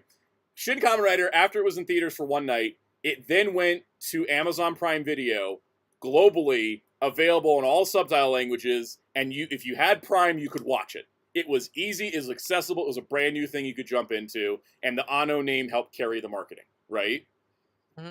A lot of people were like, okay, what else can I watch? And then all you can point them to is the 5 shows that Shout had on streaming. Because Discotek, I love them, but Discotek stuff does not exist for getting new fans. Because I want to say, because I see people like, oh, man, with this whole Zeztz thing, some people are like, oh man, I wish Discotek did it. Discotek's only a home media company. Yes. They don't deal with streaming stuff. They don't even get stuff that's that current. They're not a streaming place. Like some of their stuff that is streaming is probably because of other deals from the parent company of this stuff, because they're just they're using that's the official source. So you get for example, Digimon streaming on stuff and it's not using the Discotek release. Because it's just whatever. But like I think what Retro Crunch is that the streaming platform? They have Retro Crush. Some stuff's on Tubi. It just depends. But like, there's a guy at Discotek that does licensing deals for the stuff they can license. But a lot of times, the parent company, they're not a streaming company. They do like Discotek does stuff better than everybody else, but they are specifically a Blu-ray making company, not a streaming company. They would not be equipped to handle a simulcast. It's just not in their wheelhouse. They don't have the people for it, right? That's not what their business is.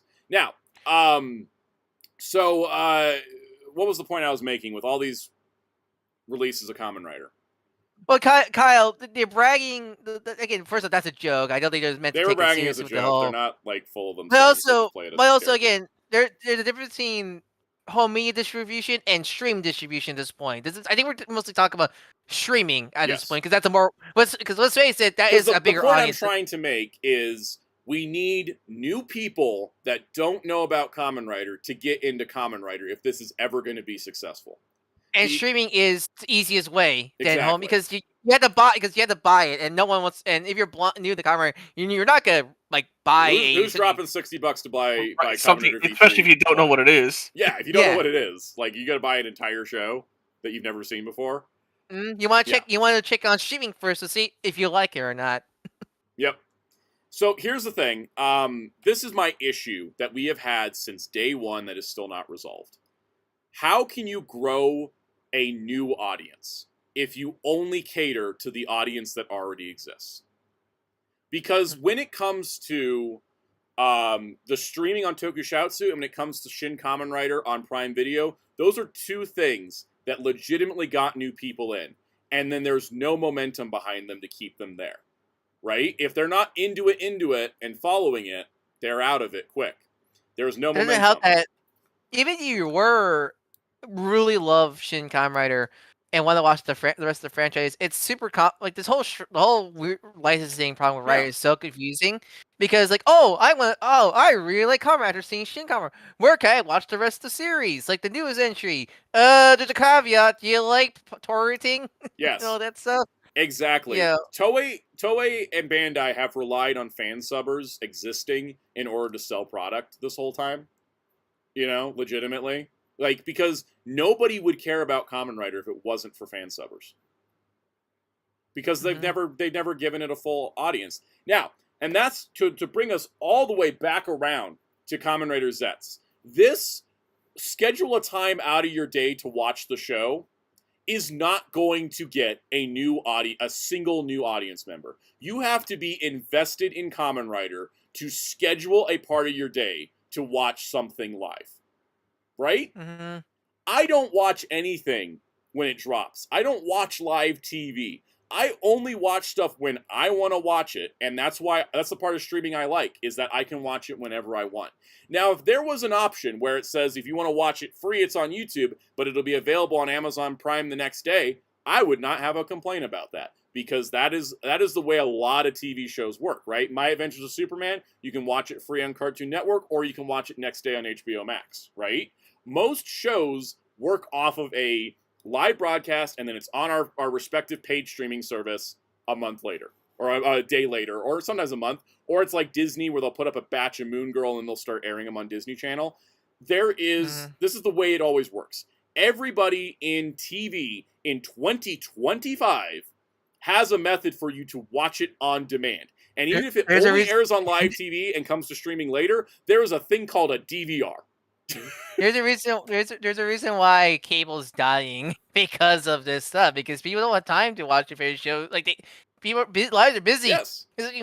And that's this thing. Like the reason, like even like kids, like who knows? Like they're probably in look at these times.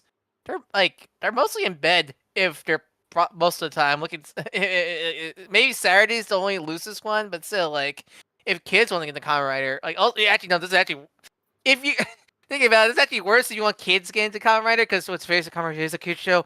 Yep. Like, this is pretty bad also, because again, you still need to schedule it. Like, how is kids supposed to get into Kamen Rider if they're if they're not at the exact time and such like that? Like Blade Raider's comment is exactly our next point here. Said a friend of mine tried to get into has tried to get into Rider a few times but didn't.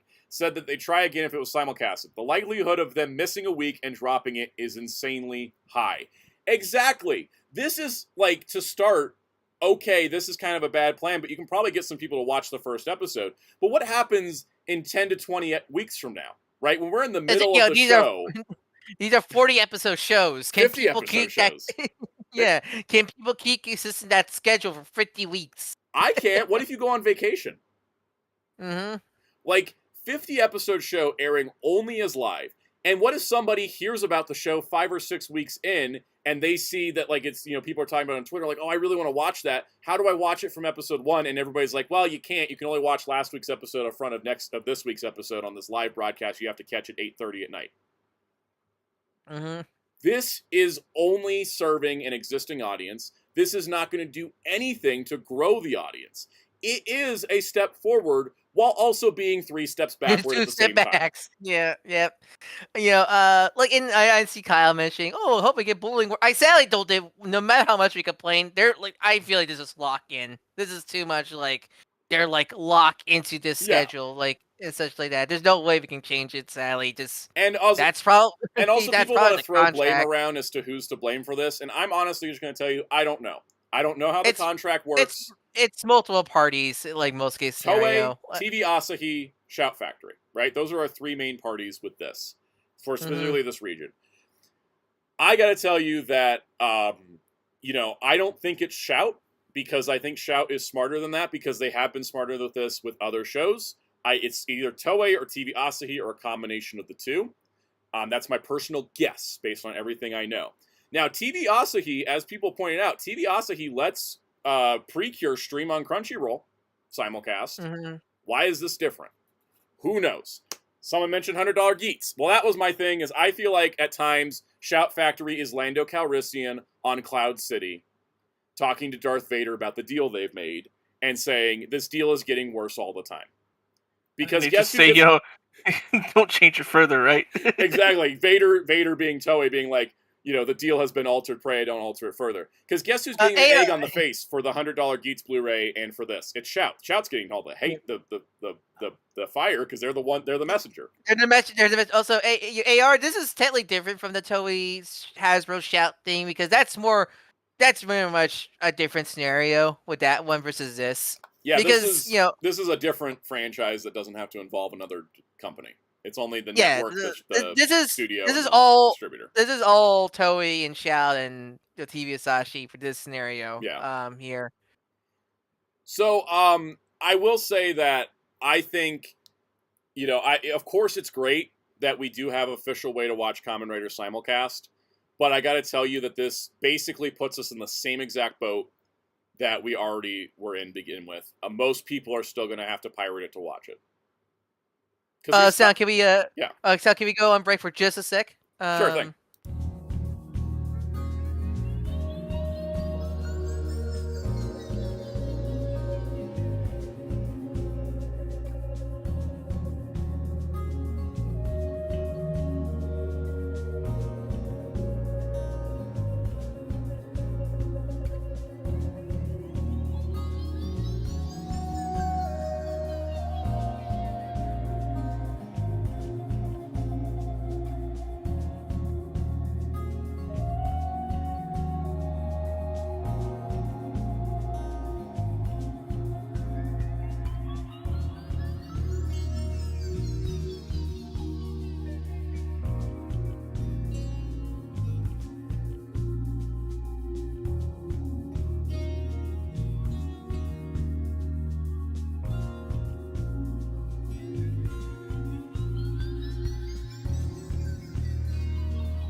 Okay, we're back.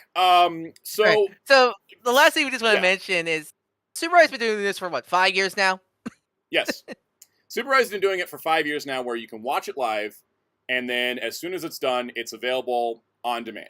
And in the last few seasons, it's available on demand for the whole show run and after. You can always catch up. You can always pick up. It is easy to get onto the show for Ultraman. It's so easy.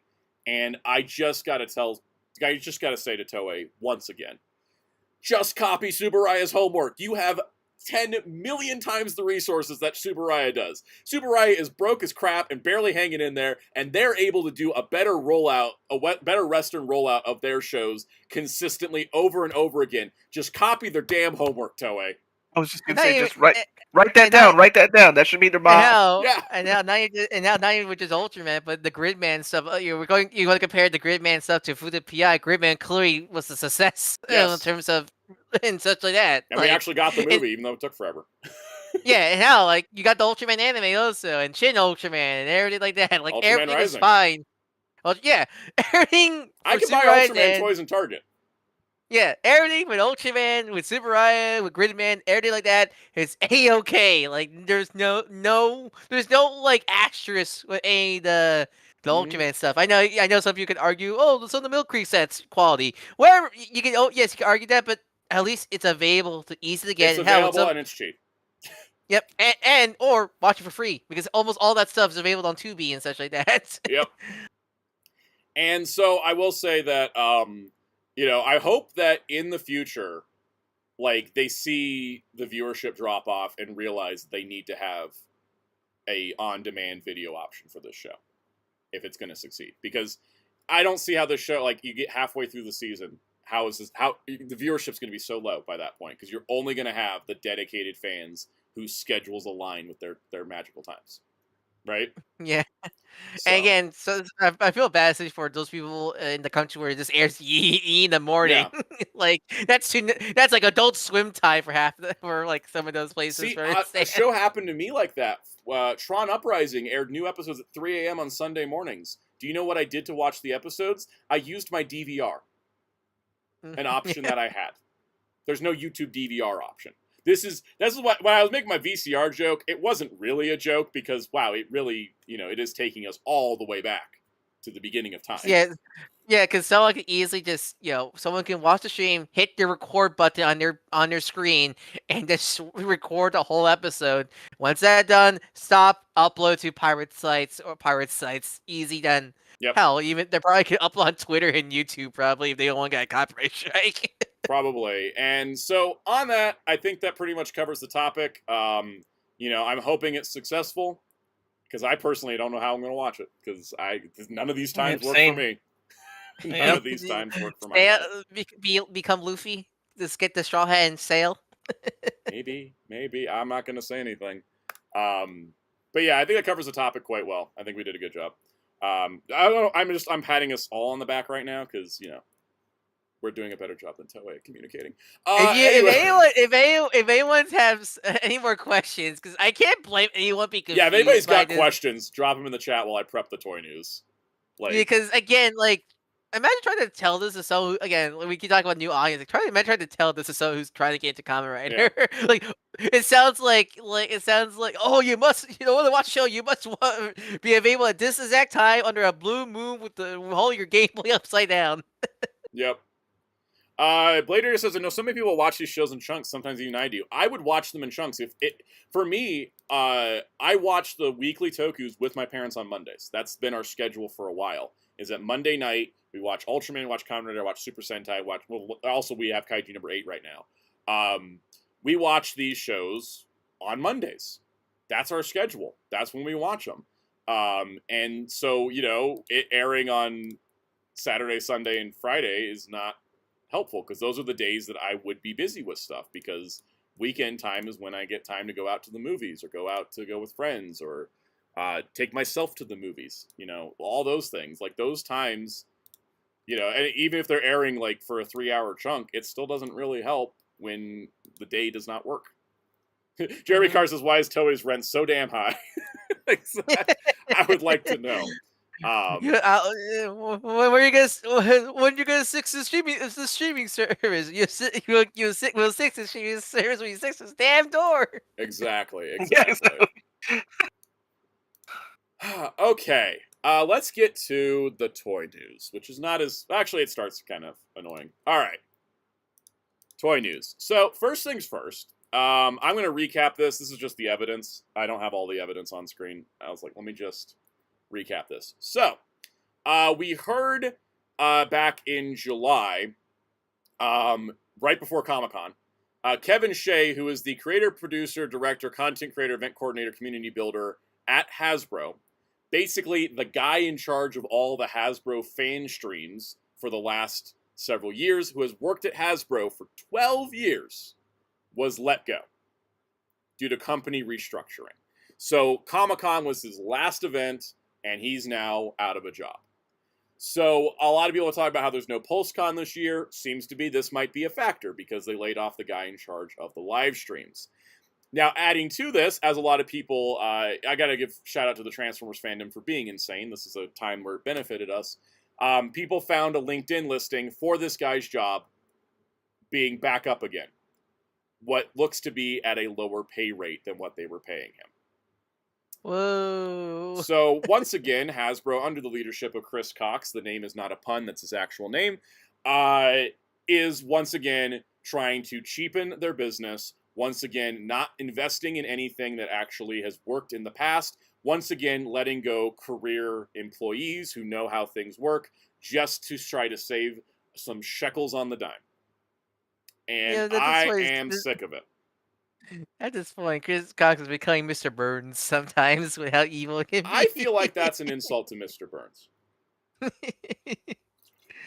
So I am really annoyed by this. It does explain why the live streams haven't happened since Comic-Con. It also sucks to have a guy work a Comic-Con and then fire him right after.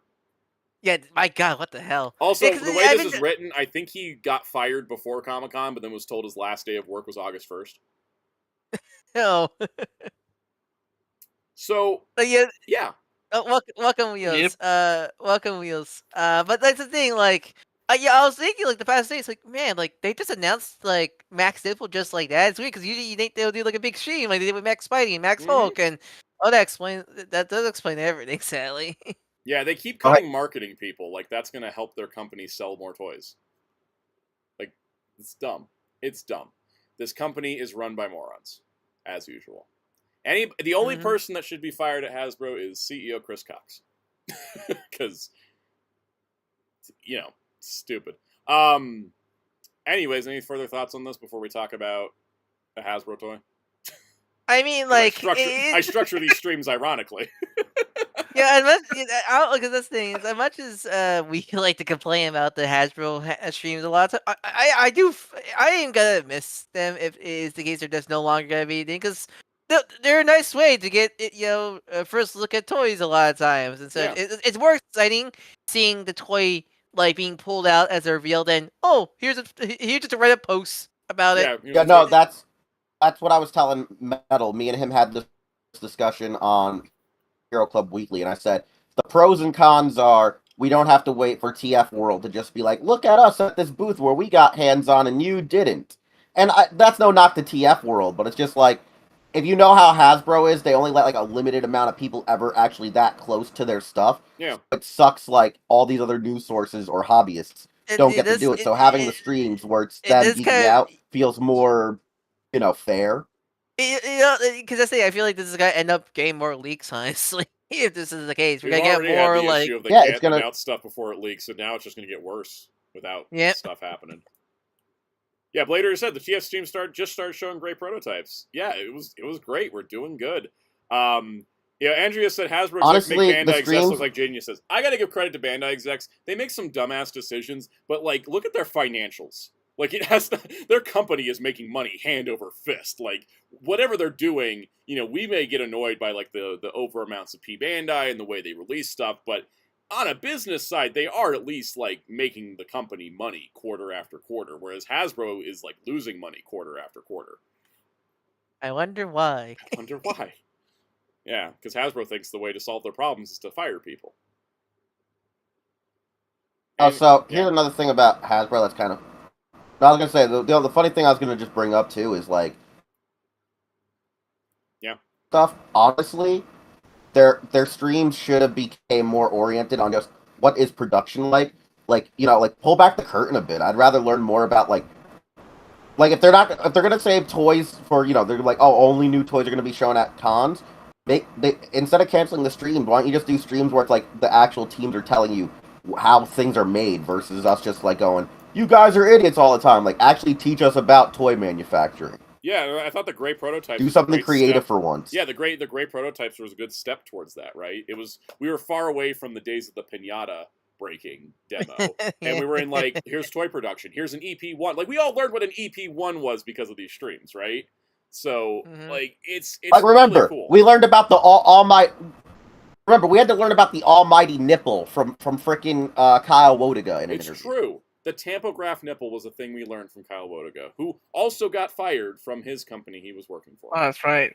My favorite is still knowing that Mark came from the Krios side of the Yeah. Transformers team. Okay, so let's talk about a Hasbro product that Hasbro isn't selling. Ta-da!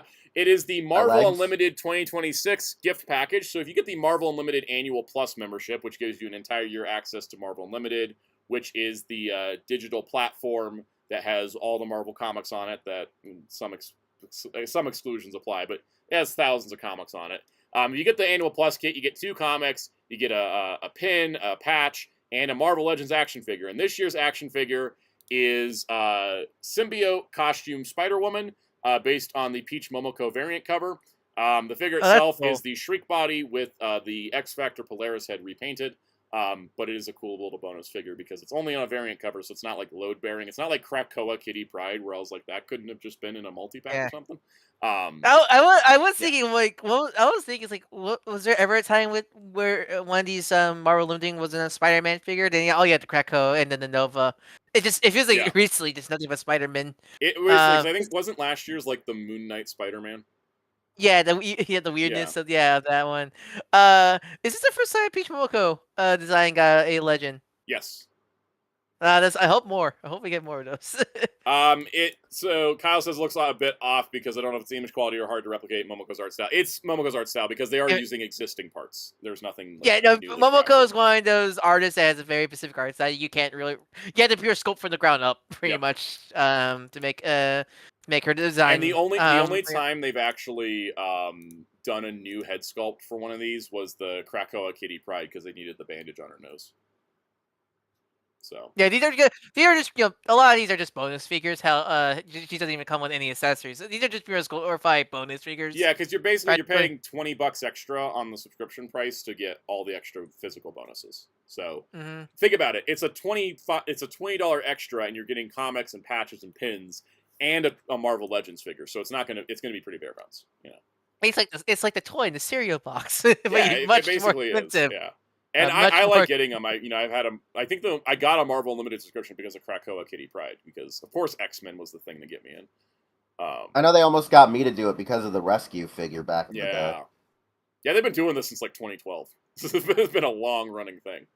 Yeah, Rescue was one of the big ones. The nice part, I like this part. They used to just send the figures in a plastic baggie. Now they've been doing them on retro cards. So the value's actually gone up when you think about it, because they're on retro cards. Because I didn't open the Daredevil, I didn't open the Moon Knight Spider-Man. I'm probably not going to open her. So yeah, if you're trying to get this, if you sign up for Marvel Limited, it's It's one. Oh God, is it 100 or is it 120? Which one's DC Universe price? It's like 120. Let me go check real quick. I want to make sure I get this right so everybody knows. Because I forget. It was like 120 when Rescue was out, so I don't know if they changed it. Sam, can we go on break for just a split second? 1 moment, because I got it here. That's right. It's $100 for the annual plus that comes with the figure. It's $70 for the annual, so it's actually $30 more to get all that stuff, not $20 more. But that's the plans. So we'll be right back.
All right, we're back.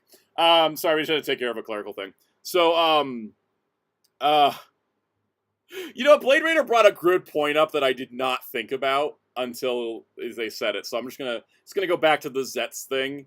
Blade Runner says, actually, this is a question: will Shout let ads interrupt the show with no way to rewind the stream when they're done? Oh god. Oh boy, that's gonna be glorious. Didn't even think about that. Oh my god, what if Toei copyrights claims them on the first day? It happened to Discotek. Yes, it did.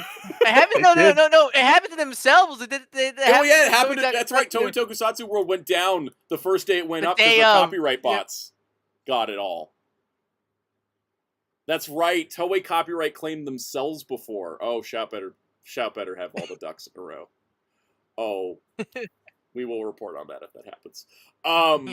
Soundout, this is why we need to watch it live. We need to watch it live just so we can be like, yeah! You watch it live. That's what you get! Okay, alright, back on track. Storm Arena has put up for pre-order their next Street Fighter Alpha 3 figure. I'm impressed at how quick they're going. Like, this is like the fourth one that's gone for pre-order, right? Can I say, Yeah, because that looks really good. Yeah, because first Ken, then Ryu, then Sagat, then Dan, now Nash. So this is actually the fifth one. Yep. Yeah. So Charlie's actually one of my favorite characters in Street Fighter, period. So I'm like super hyped for this one. It's totally Blanca. You dag nabbit, Street Fighter the movie. What? Blanca. Wait, you got me and Jerry just over here like. Look at those. He can actually do some sick poses. I thought. I really like the knee range on him is insane, right? For having cargo pants. His effect piece is insane. Just the giant swooshy kick. Effect. I have Ken, but I haven't opened them yet, so I can't tell you also by the looks of one of the photos, I think they did a really good job with the butterfly joints because it's just the giant orange cap. It's just part of the butterfly joint. Yes, and such. That's really good.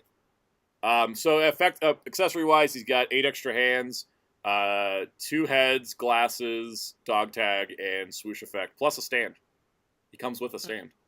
That's what I like about the Storm Arena. He has a stand? Yeah, all the Storm Arena comes with stands, which I really like about them. Not a JoJo stand. I'm still waiting for a Johnny Storm figure to come with Flamo. There's an old Twitch clip where I'm just yelling, "He has a stand!" Yep. Blade Raider, you get me. Simulcasts that make Crunchyroll haters, rightfully so, say, can't we just put it on Crunchyroll? Yes. As the resident Crunchyroll hater. Yes. I think that's pretty much it, though. He looks great. What's his price? Mm-hmm. What are we looking at price-wise? It should be the usual dirty. $29.99 like the other figures. Cool. Due out early 2026. I love how this Zeztz thing's gonna backfire. Not sure. I haven't pre-ordered him yet. I think I still need to get my Ken in. But also I want to see the Jada. I want to see more photos of Jada. See which one I like more. Yeah. I definitely want to but he does look compare and contrast between the Jada and the Storm Arena for sure. Because I don't like the way that Storm Dan looks. Yeah, no, I don't. I hated the Storm Dan because he's so grumpy. He's smiling. All right, so Tokyo Toy Show was over the weekend, which didn't have as much news as I thought it would get. It's Tokyo Toy Show. There wasn't much. Transformers wise, we got this teaser image of Missing Link Ultra Magnus. So you're the Magnus fanboy. So how do you feel? As a Magnus fanboy, I've only ordered one Missing Link so far, and that was RC because the idea of they made G1 RC is great. I definitely love like Ultra Magnus, right? So I'm like I've never owned a G1 Ultra Magnus either, so this is like totally perfect for me. I thought you would, honestly. I thought it'd be one of those like you had. I've tried to get one for years, but I'm always disappointed by the quality of the white plastic, or it's missing a missile. Oh yeah. I've wanted to have like nice pristine G1 Magnus, and I've never had the chance. I find it funny too because like he was like the only G1 toy I considered back in the day when they were reissuing them in Toys R Us's. But then I kept reminding myself they don't do anything; they're just bricks, and they have parts that are like crappy. So I never got it. Me as a kid wanted Magnus, and like I think I wanted Magnus Prowl and Power Master Optimus Prime from those reissues. But as my dad kept pointing out, look at what these other toys can do that were also Transformers, and they were so much cooler and cheaper. And I was like, yeah, no, I don't need these other ones. I've got a nice no, speedy that's one exactly now, but yeah, like if like those that's the came, same if those thing, came Santa. out 'Cause I of was a telling, bubble where there wasn't like, and I mean that was like, what was that, around the time of Armada, Energon, Cybertron? Yeah. Like, no, Yeah. it started late RID because Yeah. you could find Scourge next to Laser Laser Prime Optimus. reissues. That's right, yeah. But yeah, I remember wanting Power Master Optimus Prime, but he was so expensive, and it was always like a, wouldn't you like this Megazord? Wasn't that the one that came with God Bomber? 'Cause Yes. wasn't that the first time God Bomber was available in the West, When right? he was available as Apex Armor. Yeah. Before that became lore important. Anyway, so I have wanted a G1 Magnus, but I've never been happy because a lot of times what I'll find is the reissue Magnus with the stupid extended missiles. Oh yeah, the non-choking Hasbro Yeah. ones, yeah. And I think at some point I just kind of gave up. Because it's just, sometimes I search for things and I'm just like, I'm done. I still don't understand how that Magnus didn't have at least some articulation in it to begin with, because they could have easily slotted it in. They just didn't have the I am idea re- for it at the time. They just didn't have the I'm idea really for it. I am really curious to see the engineering of this thing. Yes, I'm because really he has curious to see hips that move. How does he have hips that move? Yeah, how does that work? Unless Yeah. it's parts forming. Yeah. Here's a bigger question, Anna. If they do a Delta Magnet, like your Power Convoy version, which one you get? The Magnus color or Power Convoy Delta Magnus colors? Let me answer that when we look at the display pics in a moment. All right, so next up, the what I'm going to call the final Transformers Wild King toy, because it's the last one from the show, and it's listed as an the big EX. final boss. Yeah, this is the final boss, Dragonus, who welcome back RID Galvatron. He's got 10 modes. Who fused with You know what the best part was? transmitted to Megatron. That's clearly transmitted to Megatron's chest piece. So- Yes. So sound out. Me and Metal were watching this live. Yeah. We were like catching up on episodes. We were watching it on the live stream, and literally when he shows up in the episode, since the toy wasn't announced like 2 weeks ago, I didn't clip it. Me and Metal were like, who the hell is this guy? I should have clipped it. Where me and Metal were like, who the hell are you? We were losing our minds. We're like, what is this cool black dragon? What is going on? And like the following week, they're like, here's the toy that just got announced. Like what? Mhm. This guy is so cool. Like I You know what he reminds me of? He reminds me of Drago Burst from Die Gunder, because he comes with 2 weapon equipments of Drago Yeah. Freeze and Drago Burn. You know what? You know, So like reminds it's me so of- Die Gundery. It reminds me of a Mugenbein. Essentially, how or not Mugenbein, Machine Robo Rescue. You guys remember that toy line? Yeah. Because he has like clearly the base mode, but he comes with like minions that you can combine into a bigger super robot mode. It reminds me a lot of that toy line with that stuff. Because yeah, But he he comes with looks the so 2 smaller robots. He's his own dragon. Then they combine. Then they also all work with the system that combines with Optimus and Megatron and all that. Mm-hmm. It's really damn cool. And I wish they released these toys over here. I know, I know, right? Like this is this is actual original character, semi-original design because it's technically transmitted to Yeah. Megatron, but still, he looks so cool. Like I really love this design a lot. So after We they take a announced Transmetal those- 2, we take a Galvatron, we take a Bakugan, and now we got a new guy. Yay! So at Tokyo Toy Show, they had the prototype for Missing Link Ultra Magnus on display, as well as the Dragonus. Guys, do you Oh, is know that- the story of his little buddy? Okay, But because it's like- like Yes, Powered yes, I do. Convoy Yeah. had his own version of Roller who turned into a robot, and it's like a deluxe. It's like an Autobot car-sized car. It's huge. He has I can't tell if that's like a Microman or Daniel or Spike on. I in think the it's a Great Parlor Microman there. of Daniel or Spike. Oh, if that's the case, that's super cool. If that's the So case. now I'm like, maybe I do need Delta Magnus, because Delta Magnus with Powered Convoy colors, because it comes with the buddy that came with Powered Convoy. Because we know they always do 2 colors of all. They do 2 colors of all of the Missing Link releases, Missing right? links. Mhm. And with Optimus, it was animation and toy color. With RC, And now animation now toy color. Nemesis. This is obviously going to be, because animation color is toy color, animation color, and Delta Magnus. Like that makes the most sense. I do forget how gigantic that original toy is. He's I know, right? huge. Next to Nemesis Prime there. Like man, he's big. Big. Yeah, we still don't really have a cue on how the hips work. Because it's obviously a great proto. Yeah. I did up close of the vehicle. Yeah, that's Spike. He's wearing his workman outfit. but it looks Okay, over cool. there. So does Spike. Yeah, that makes it cool. Like it's funny looking at this shot here, like of how big he is compared to like Elita 1. but also like he is like MP Prime sized basically. Like he's huge. I dig that. And yeah, you can kind of see that the only colored part is the white Magnus in the back. It's still got the die-cast chest as well, which is just awesome. And then this is a close-up of the hips, which looks like kind of like a crazy pin and lock system to maybe like move with the legs that already exist from the convoy mold.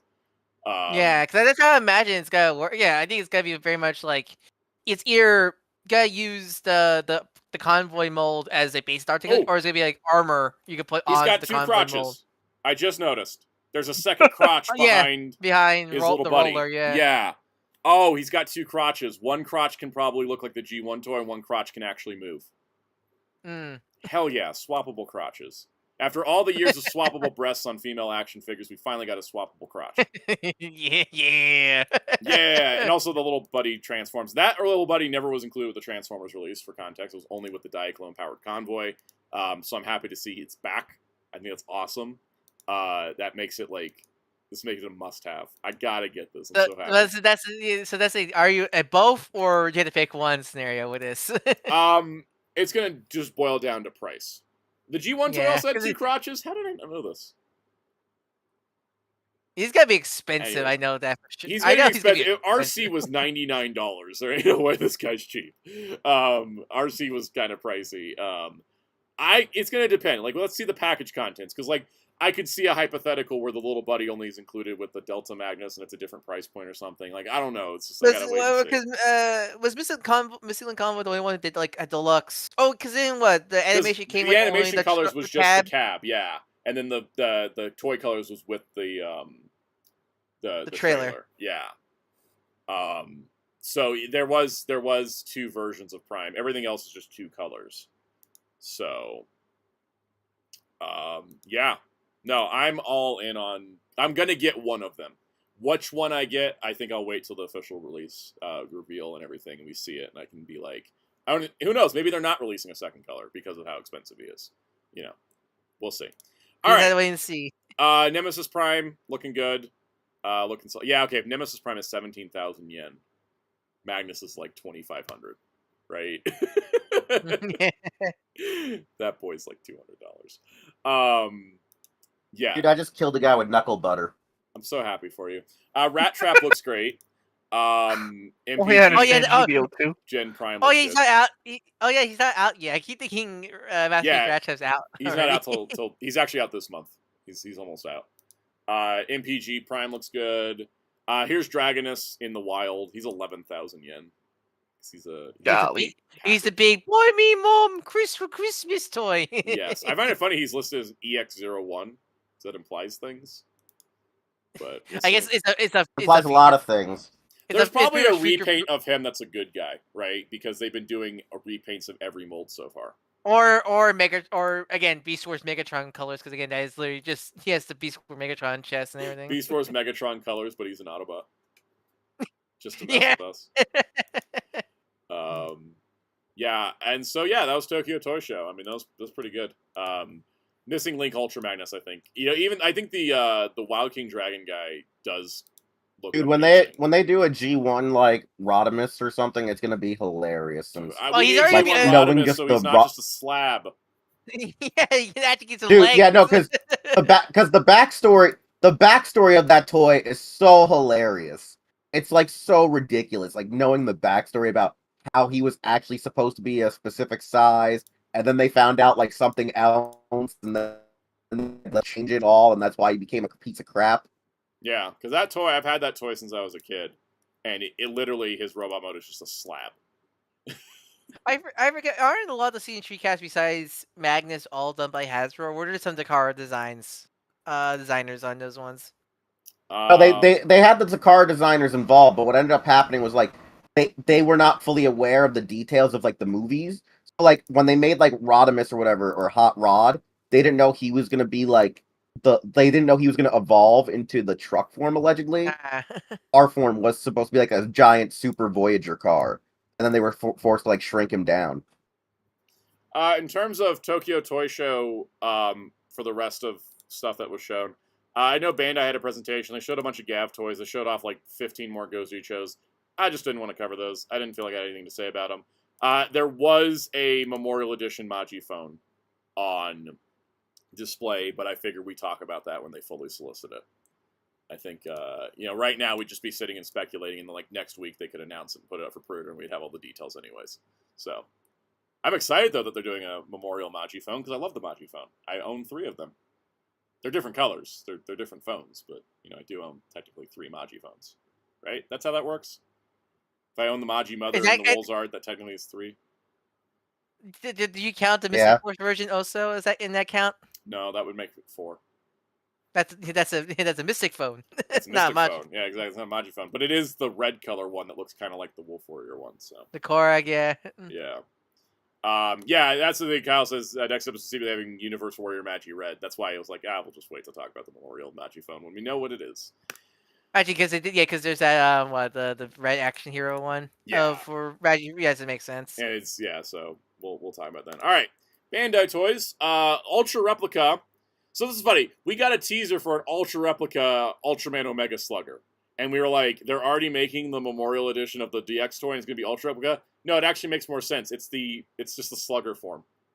Yeah, it's just a Slugger. It's the thing you murder people with. Yeah, it's the bludgeoning tool, not the transformation device. The transformation device would seemingly be part of the Memorial Edition line, right? Yeah, because it doesn't have the handle for the transformation device. Yeah, it's just a thing off the top of his head. I watched a compilation video, all like the kaiju deaths from Show Ultraman. I read how brutally violent they were. Jack was a monster. That guy, the way he sliced up kaiju was crazy. We talk about Jack with 7 also. Like I just love how much 7. Jack and no, it's like Jack and Ace are like the peak. I'm gonna dismember you guys. You got to remember this thing about Ace though. Ace was incredibly violent when he was Mini-Me, right? Well, that's the thing. Yeah, once the woman leaves his body, he's no longer violent anymore. She took the rage with her. Yeah, but was it like he? Well, she did have a lot of hate in her heart. It's true. Was it like was it when Ace is like he punched a hole in the kaiju, then cut him next, and then special beam him next to kill him fully killed off. Like I think he was dead already. Ace, he didn't need to go the extra. Yeah, exactly. And that was the thing is like as soon as she left the show, Ace just starts like beaming everybody, and it's just over quicker. The Ultra Guillotine was only for her. Exactly. You literally after she leaves, the Ultra Guillotine's never used again in the show.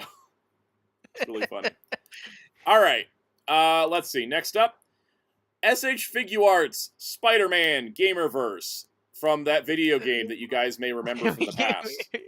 We legally cannot mention. So Bengus Spider-Man is a thing now. He looks so good. We don't need any more Spider-Man figures. We got Bengus Spider-Man.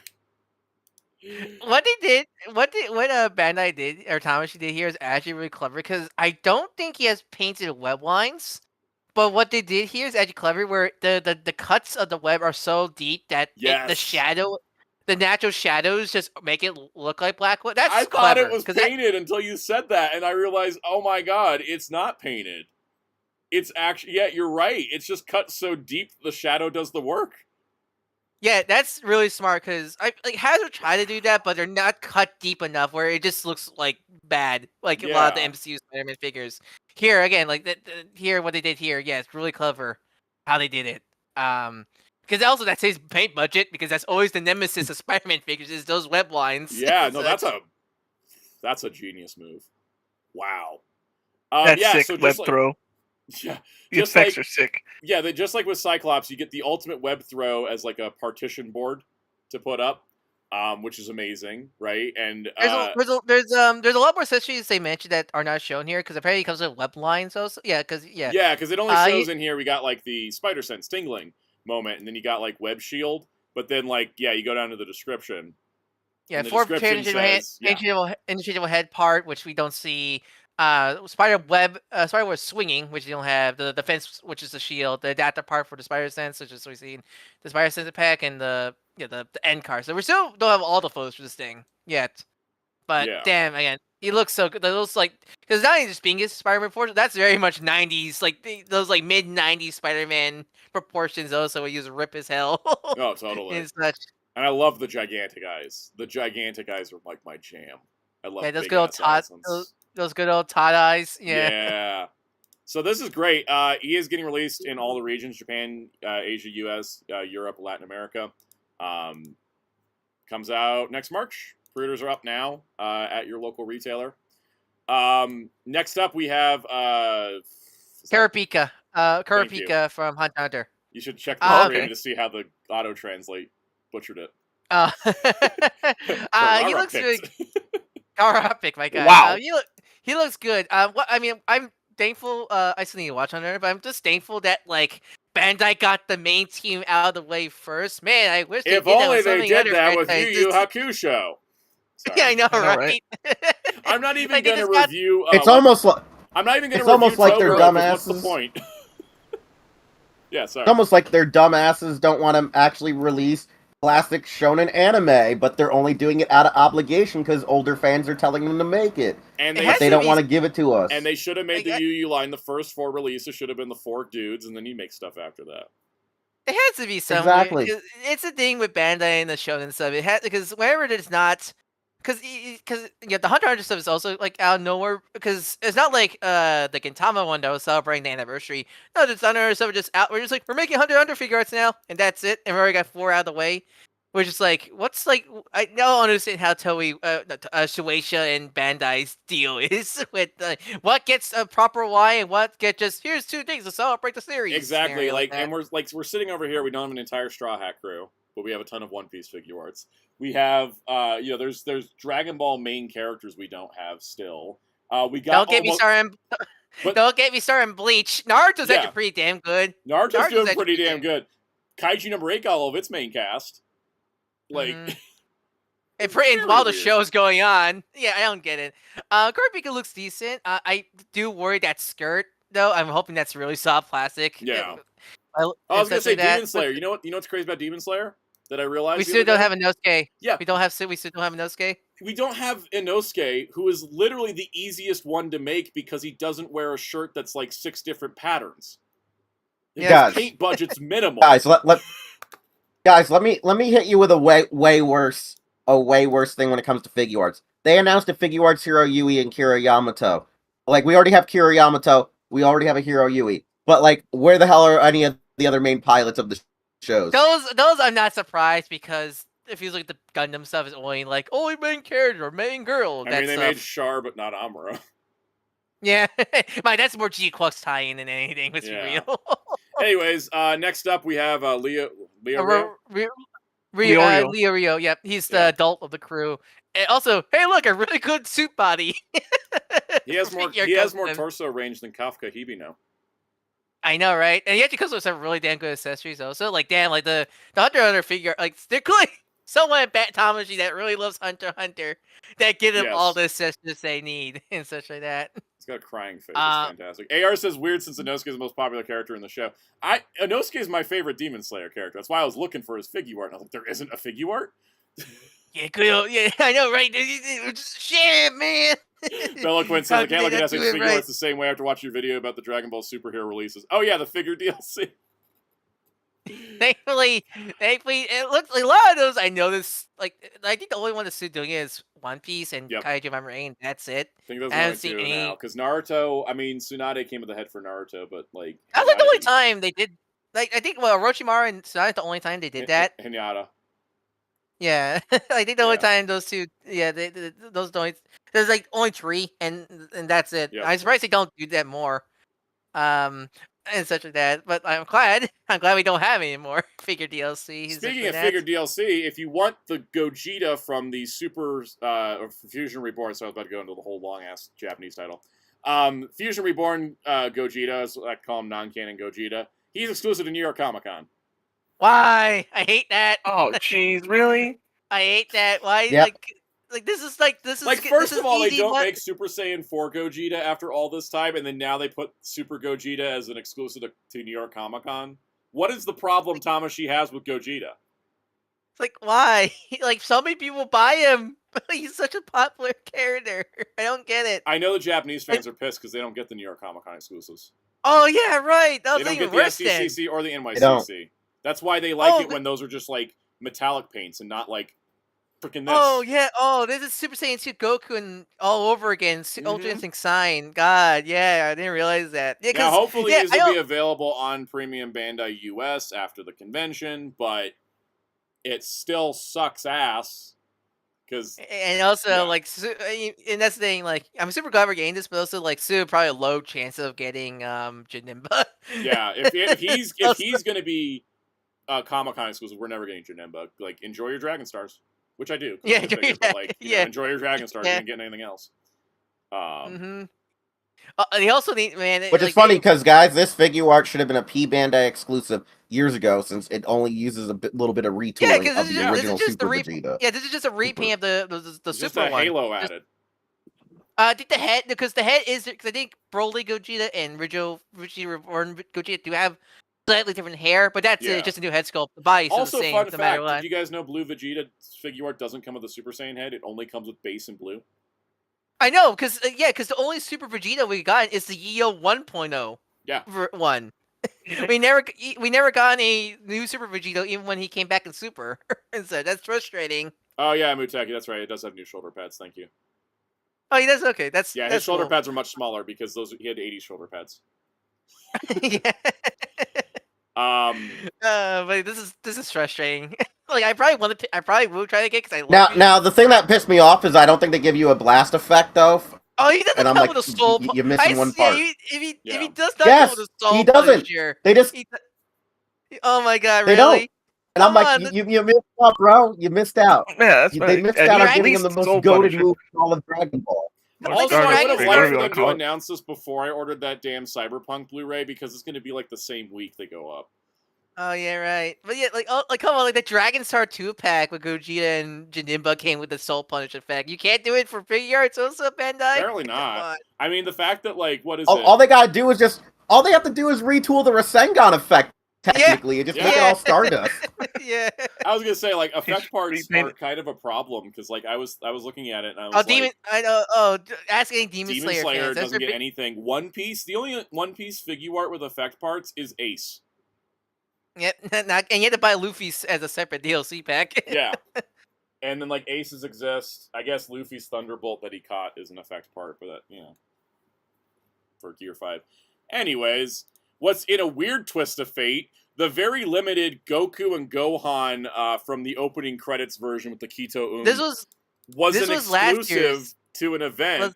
This was last year's Comic-Con exclusive. New Year Yeah. Comic-Con exclusive. And now it's just going to be a normal P Bandai release in Japan, Asia, and US. I mean, I'm hoping that means more. Like, I think because this one has new tooling with the Nimbus and the Gohan is why I figured why this one can get released. Which means hopefully Gogeta also gets a normal release then.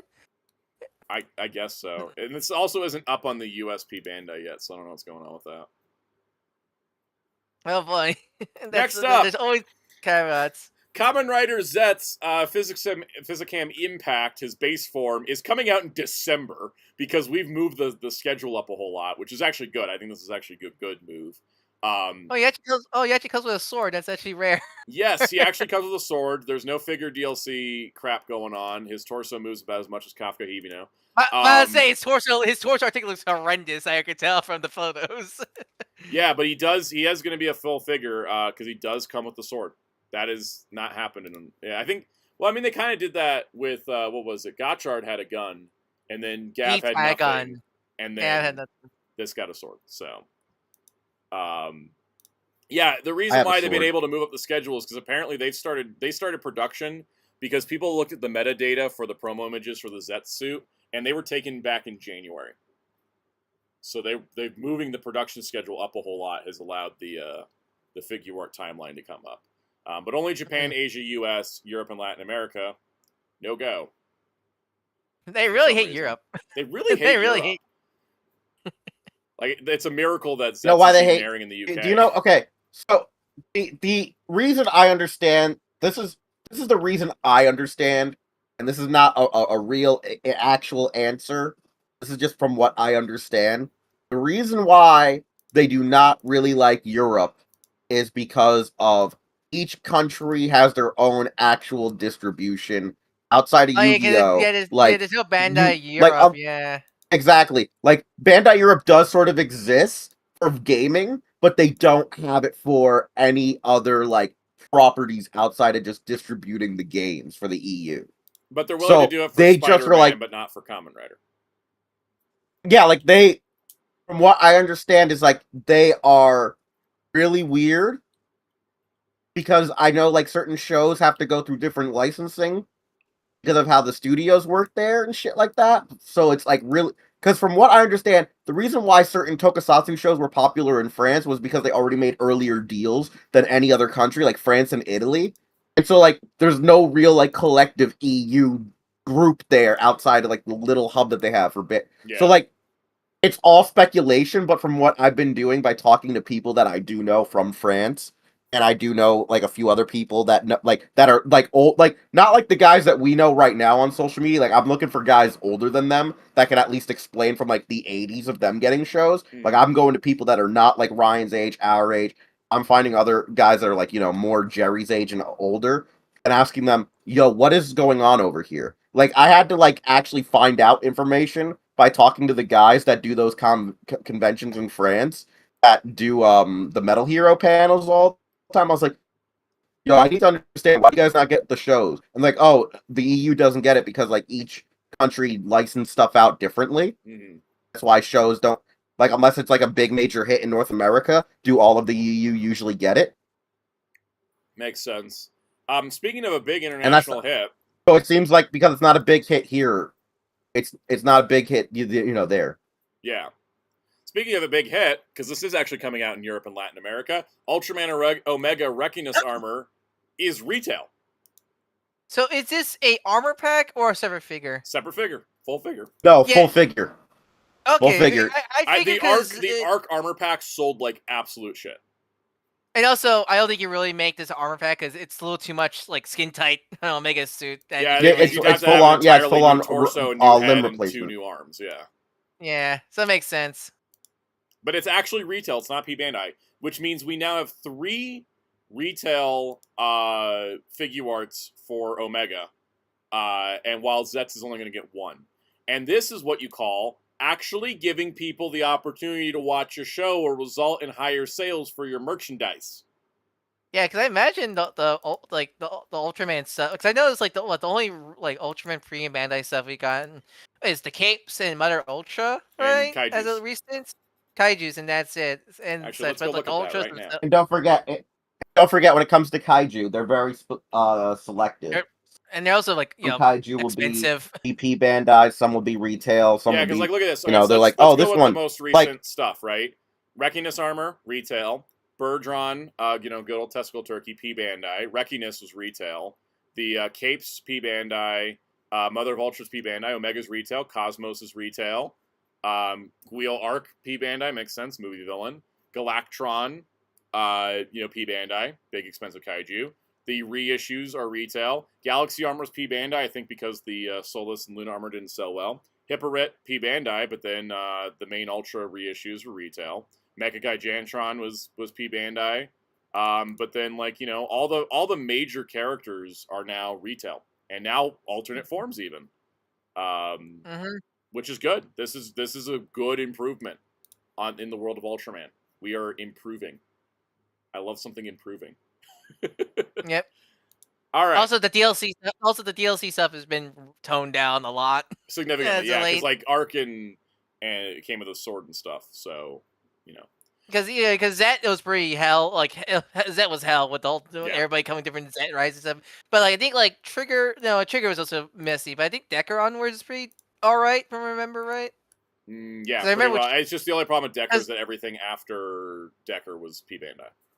Yeah, because I remember with Trigger, his circle arms was all over the place, right? Yeah. I think like some figures came with circle arms and such. And then there was no circle arms included with Trigger, so then like Dark Trigger comes with 2 of them, and yeah, it was a mess. Yeah, but I think Blazar's pretty. Yeah, Blazar onwards have been pretty good. Yeah, Blazar was like Blazar and Earth Garen were retail, and then there was a P Bandai parts pack for both of them. I think the only thing with Blazar is the Fire Arm was like exclusive to anything, right? Fire Giant Armor was an event exclusive. That was stupid. Yeah, that one. Like, But ever like, since, everything else since has been pretty solid. So yeah. and pretty much everything's on P Bandai US as well, which is good. So, all right. Speaking of on P Bandai US, but not releasing in Europe and Latin America for lack of P Bandai, SH Figure Arts Shoma, the human form of Kamen Rider Gav. He is popular enough that he actually got a figure art. Yeah, we haven't got a civilian writer in years. Like the Black last Sun one was the last time. Yeah, and that's that's a spin-off show. Like, there's a main show. Like, what the last one I can remember is what Gem or no what's her name? Izuru? What's her name from Azu? 01? The main Izu. Azu, yeah, Azu. Izu and Azu. Yeah, Izu got one. Yeah. Yeah, Izu and Azu got figure arts, but they didn't. Well, I mean, Izu got a writer form later, but she didn't have a writer form at first. But in terms of civilian writers for writer pro tags, yes, Black Sun was the last time we got one. Yeah. I would say I'm not sure just Bandai's like face paint technology, but it always looks uncanny to me. I don't know what it's about Tamashi's like. Okay, so you know why it's always uncanny is they make it too matte and like very like portrait flat. I noticed like all their stuff looks very like I don't know if mosaic's the correct term, but it always looks like someone painted a portrait versus. It's like one of those it's like one of those like portrait illusions where if you turn your head, it looks like the portrait's following you kind of thing. For me, it always looks creepy. I will say, I do think the jacket design... Like, it works a lot better for the Showa heroes than it does modern actors. Because, like, when you look at the version for 7, or you look at Kenji Oba's for Gavin, it doesn't look that eerie. Or even, I think it's Fujioka. Because those shows were not produced in a 4K era, so you're not used to seeing them with, like... Exactly. Detail, whereas these you do, so it's, like, slightly off and something like that. Exactly, it feels weird. I will say that like, the jacket thing is a hard thing to deal with because I don't think cloth would have been a solution either. But it does. I would say they got for Shoma's like stomach pouch to make his ad crunch actually work pretty decently. I imagine there's a built-in ad crunch already. Basically, but yeah, because usually people mention like Hana from Den-O, of course Izu Azu, but in terms of like a character who's normally a Kamen Rider, they don't usually do those. Yeah, right? man, Han, that was back when they just make them anime characters back in the day. The anime look too, but I kind of. I love when they did the Hana one. They were like, "Hey guys, we did like a pre-cure figure. I just slap Hana on it. We're good." Yeah. Yeah. Let me see here. Yeah, he's $110 on P Bandai US, so he is available on P Bandai US, which is nice. Oh, really? I love that one of his accessories is his snacks. He's a snacky boy. Like, he has his snacks. I think this is great, because the character's been really popular. I think the character's great. And so I think it's awesome. I think, like, the neutral face is pretty decent, but I think the mouth open face... It's like, was it the Amy Jo Johnson curse, where they always give them a smile. It always looks... I'm getting the same vibes. Action figure smiling is really hard. It's really... really hard. Especially when it's based on a realistic likeness, it looks wonky. It's like that walking, the photo of him walking is like, Yeah, Fies and Kaixa got civilian figure arts. So yeah, in terms of like in relation to when the show came out, this is like the first one since Black Sun to be, because the Fies and Kaixa ones were like based on the movie, right? Yeah. All right. Well, that's the news. I'm gonna complain about Demon Slayer figure arts for a minute because I have a little bit of time, and I've watched enough of the show. Hey, Soundout, I want to go. Yeah.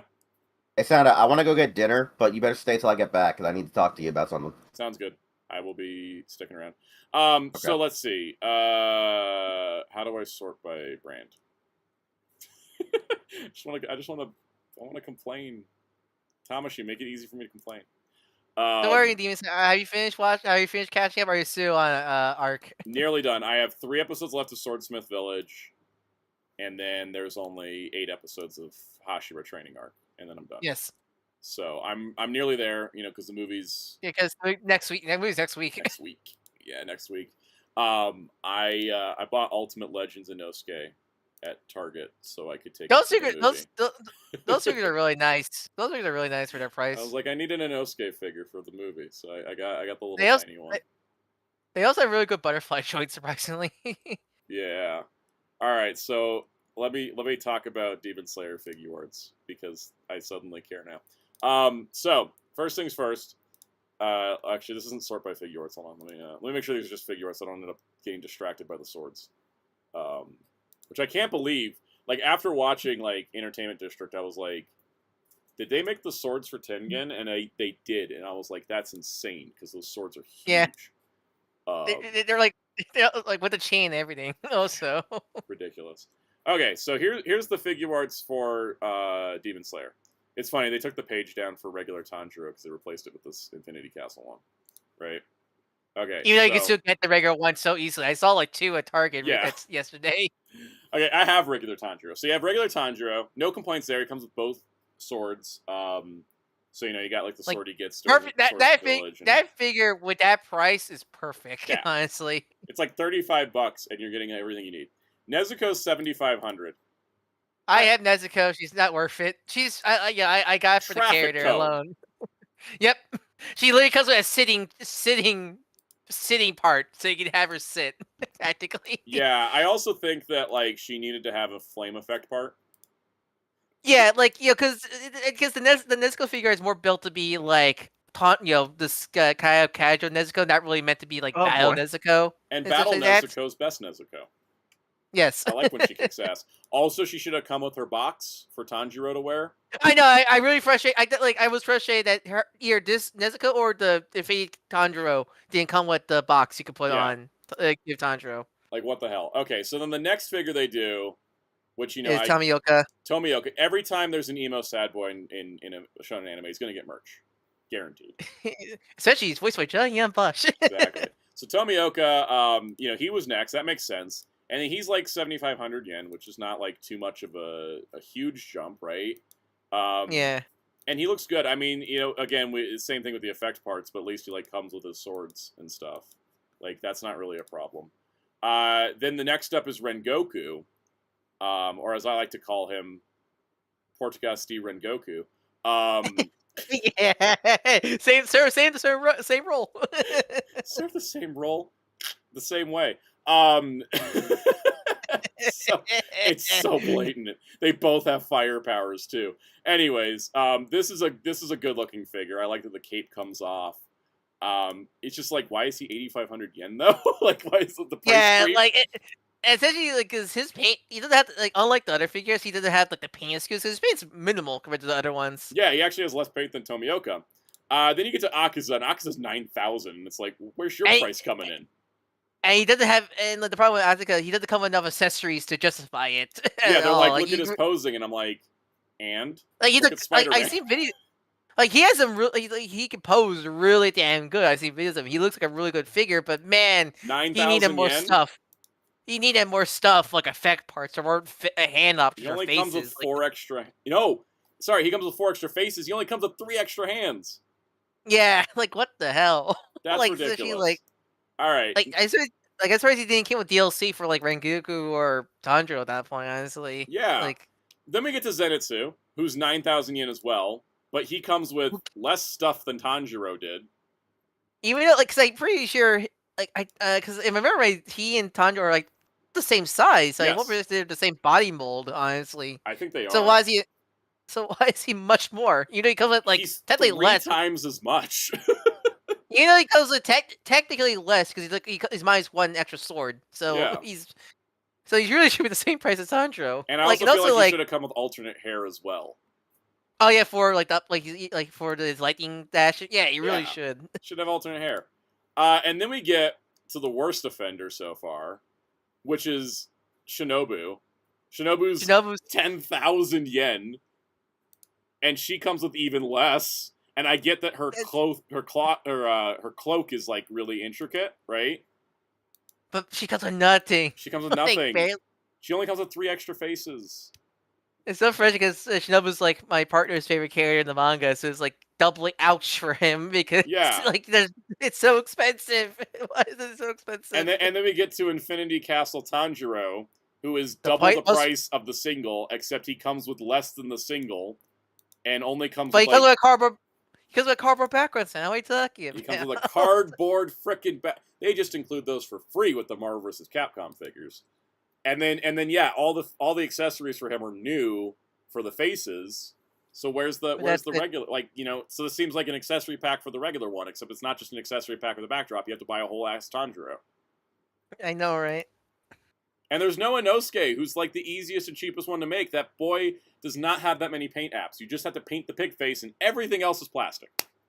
Inosuke, he just comes with pig face, maybe some extra expression, and his unmasked head, and done. Maybe you throw in the rats. Maybe we could throw in the rats. The muscle rats are fun. Yeah. If you want.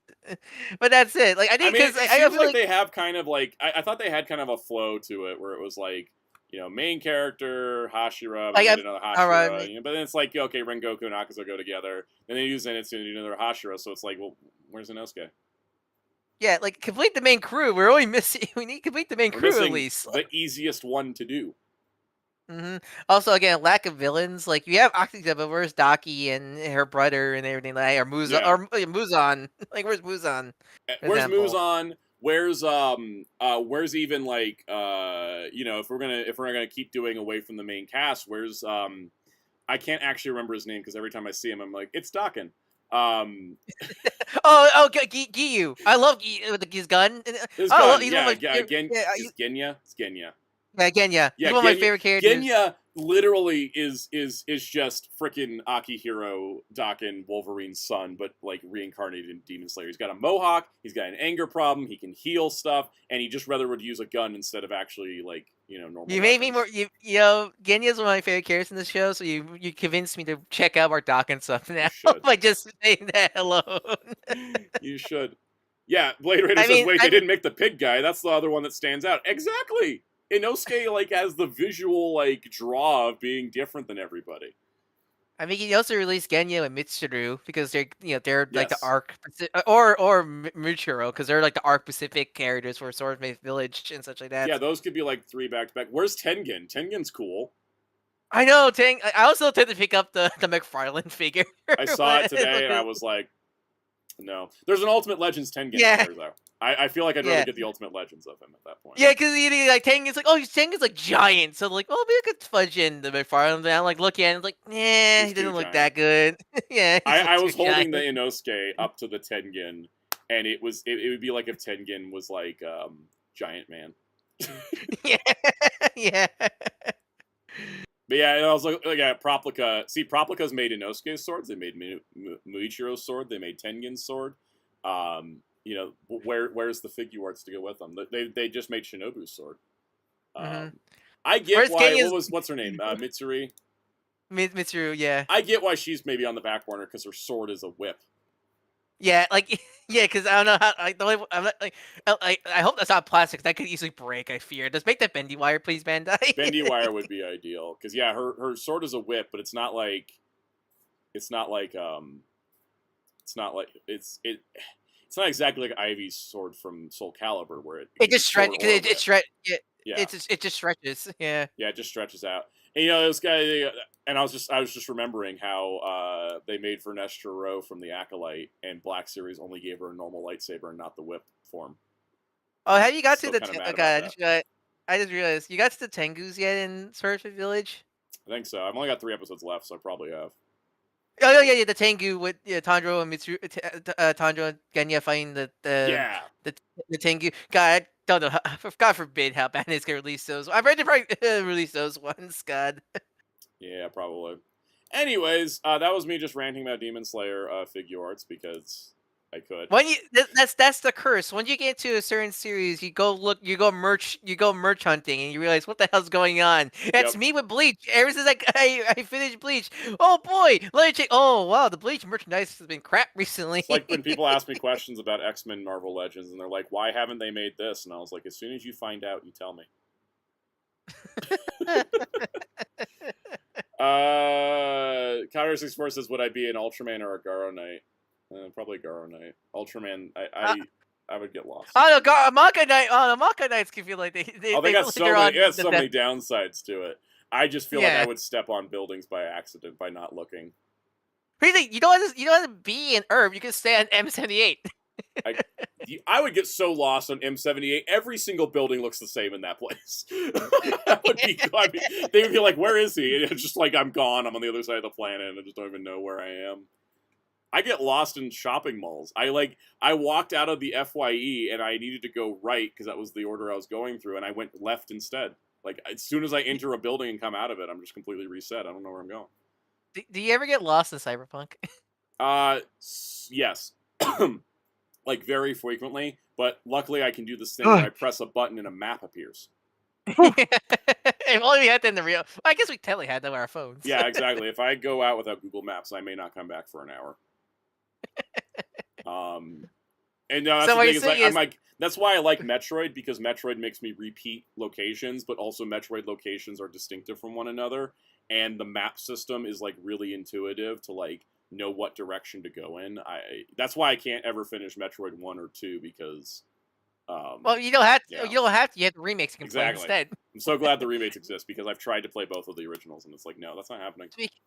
Actually, speaking of that, I suppose you're not more into Castlevania. You think you would with being Metroidvania and Universal Monster Theme. I did try Castlevania. I don't like the combat system. Which one you played? Did you play the The Do you play the classic Metroid? Yeah, I think you like the Metroidvania ones much better because I have tried. I think I tried the Which ones have I tried? I tried the old ones, and I tried the Symphony of the Night. I did try it. Again. I didn't like the combat system. Hmm. Because I like the gameplay flow, but then like if I don't like the combat system, it's like I could just play Metroid. You want to shoot.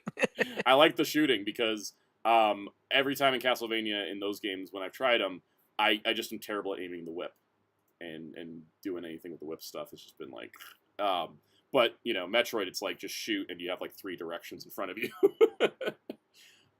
It just works for me. But yeah. K-Master, let's see. K-Master, which Sentai or Power Rangers suits you like the most? Probably the one I never shut up about, the Magna Defender Bull Black Kurokishi suit. I think for me, the heavy ass knight armor. If I had to, if we got clarified, I think for extra hero, it's probably still Wolf Warrior / Korag. That's always been a favorite as a child. That or the Green Samurai Shurikenger. In terms of like regular team suits, that's probably either a combination of Deck Ranger SPD or Ninja Storm Hurricaneer. Those two are like some of my top tier ones. There's a lot of good team suits. I'm a big fan of Boom Boonger with the champion jackets. Yeah, I know, because I don't like the Boom Boonger suits at all. I don't like them on their own, but like, with the champion jackets, that's like... Yeah, I think the color, it breaks the color up, I feel like, with and the blue, the jacket. It frees some of the color up. Calvin Joe says, what about a ranger or a rider? I'd rather be a ranger because I love my family too much.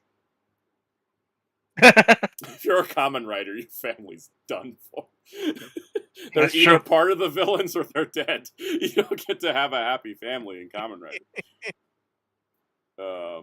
I played Injustice 2 mobile like way back when it started because there was some rewards you could get in Injustice 2 console for playing the mobile, and then after that was done, I stopped playing it.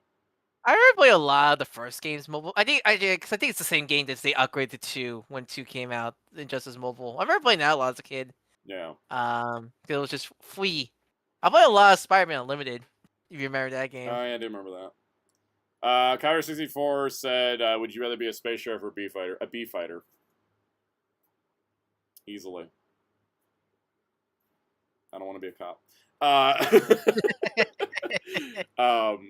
Because I do like the space sheriff stories, though. But also, the thing is, in Bee Fighter, you're less likely to take 3 steps and fall into a pocket dimension that goes into 6 other pocket dimensions before letting you out. So, you know. Santa, are you talking about Bee Fighter or Zoro? When he gets lost. I mean, like, Zoro getting lost is like what happens in Space Sheriffs, right? With the Maku dimension. Like, they get sucked into the Maku dimension, like, once an episode in the Space Sheriff shows, and then they're just, like, flowing through and going from location to location. I'd be so lost during that.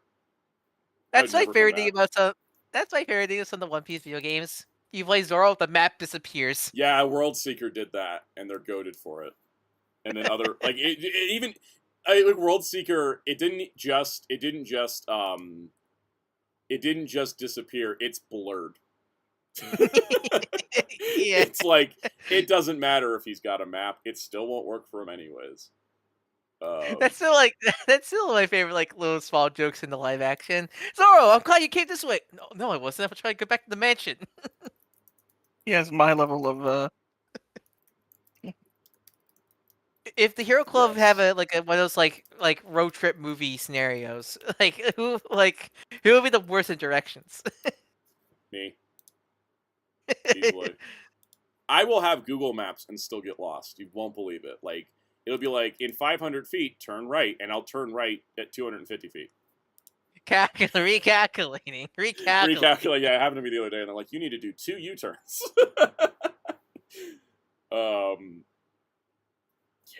Yeah. AR said, yeah, he could be one of the cool extra fighters in B-Fighter. Blade Raider says, what about Beetleborgs? I would love to be a Beetleborg. I would just live at that mansion. I would be part of the sitcom shenanigans. Yes. I need to rewatch Beetleborg for just the not monster I shenanigans. only recommend that show as a monster sitcom that happens to have superhero elements. People are like, I wish the monsters weren't here, and I'm like, what is wrong with you? The kids are not interested. They're the best. They're the best part. They literally are. Let's see. Ultraman or Kikaider? Ultraman, because Kikaider, I'd have to be a robot. I do always wonder who, like, when they adapted Beetleborgs, what kind of pot were they smoking? Like, all right, this show is a police, police hero show. Well, they were environmental universe protectors. That was their official. Yeah, but like, let's add universal monsters to it. I think the thing was the directive came down that they wanted to make them kids, and then they're like, okay, but how do we fill the rest of the runtime? We can't have these kids filming for 16 hours a day and doing multiple episodes back to back. How do we fill out the runtime? And then somebody was just like, monsters. Yeah, someone's like, I really like the monsters. Yeah. Maybe we should do the monsters. It's like the guy in the corner of the Superman meetings being like, well, we could just kill him. And then finally getting his day. Yeah. Yep. Yeah, that is one that's like, man, like, I don't know where it came from, but I approve of that guy who decided to make B-Fire into a monster sitcom alongside it. Yes. K-Master said, would you rather befriend Spider-Man or Batman? Batman, because they both have significant trauma issues, but Batman will actually take advice and grow as a person. Yeah. That's my Peter Parker slander of the day. Well, they said Spider-Man. Doesn't have to be Peter Parker. If it's Miles, I'm always picking Miles. If it's Miguel, I don't know. I don't know if I want to hang out with him. Miguel's So like, I love grumpy. you, but I don't want... Miguel's one of those guys like, I love you, but I never want to be near you. Kind of character. It's like me, like, I love Jason Todd, but do I want to be friends with Jason Todd? I know. MJ Klein says Superman or Batman? Superman. Mm-hmm. Yeah. Emilio Lobato says, Soundout, who would win in a fight, Ultra 7 or Kamen Rider V3? I'm sorry. I love Kamen Rider V3. That boy is my favorite Kamen Rider. That's my goat. That's my king of rider. He's the best that ever was. Ultra 7 would slice him in half with a knife before he even started breathing. Yeah, because now you're kind of the giant form. Now you're kind of the giant form because you can go human size. You just one Ultra Slugger and just Yeah. shing. Like, V3 would be in the middle of a backflip to launch, like, the screw kick, and then just 7 would just throw the slugger like an abuelita with a chancla, like just done. Yeah, that got me flashback too. I think it was that battle did like a podcast of like Kamen Rider Ichigo versus Captain America. And my favorite thing is how many people going like, here are the wacky ass feats of Ichigo. Survive a nuclear bomb. It's such like that. They only Ichigo and Nigo survived a nuclear bomb only because they realized how much of a mistake it was to kill them off in the first episode of V3. Okay, so funny story. AR mentioned, well, some in terms of the Beetleborgs and the monsters, said, well, if the Addams Family return, what if we do monsters? Funny story, Beetleborgs was first. Beetleborgs aired first because the new Addams Family didn't come out till 1998, and it was on Fox Family. It was produced by Saban Entertainment.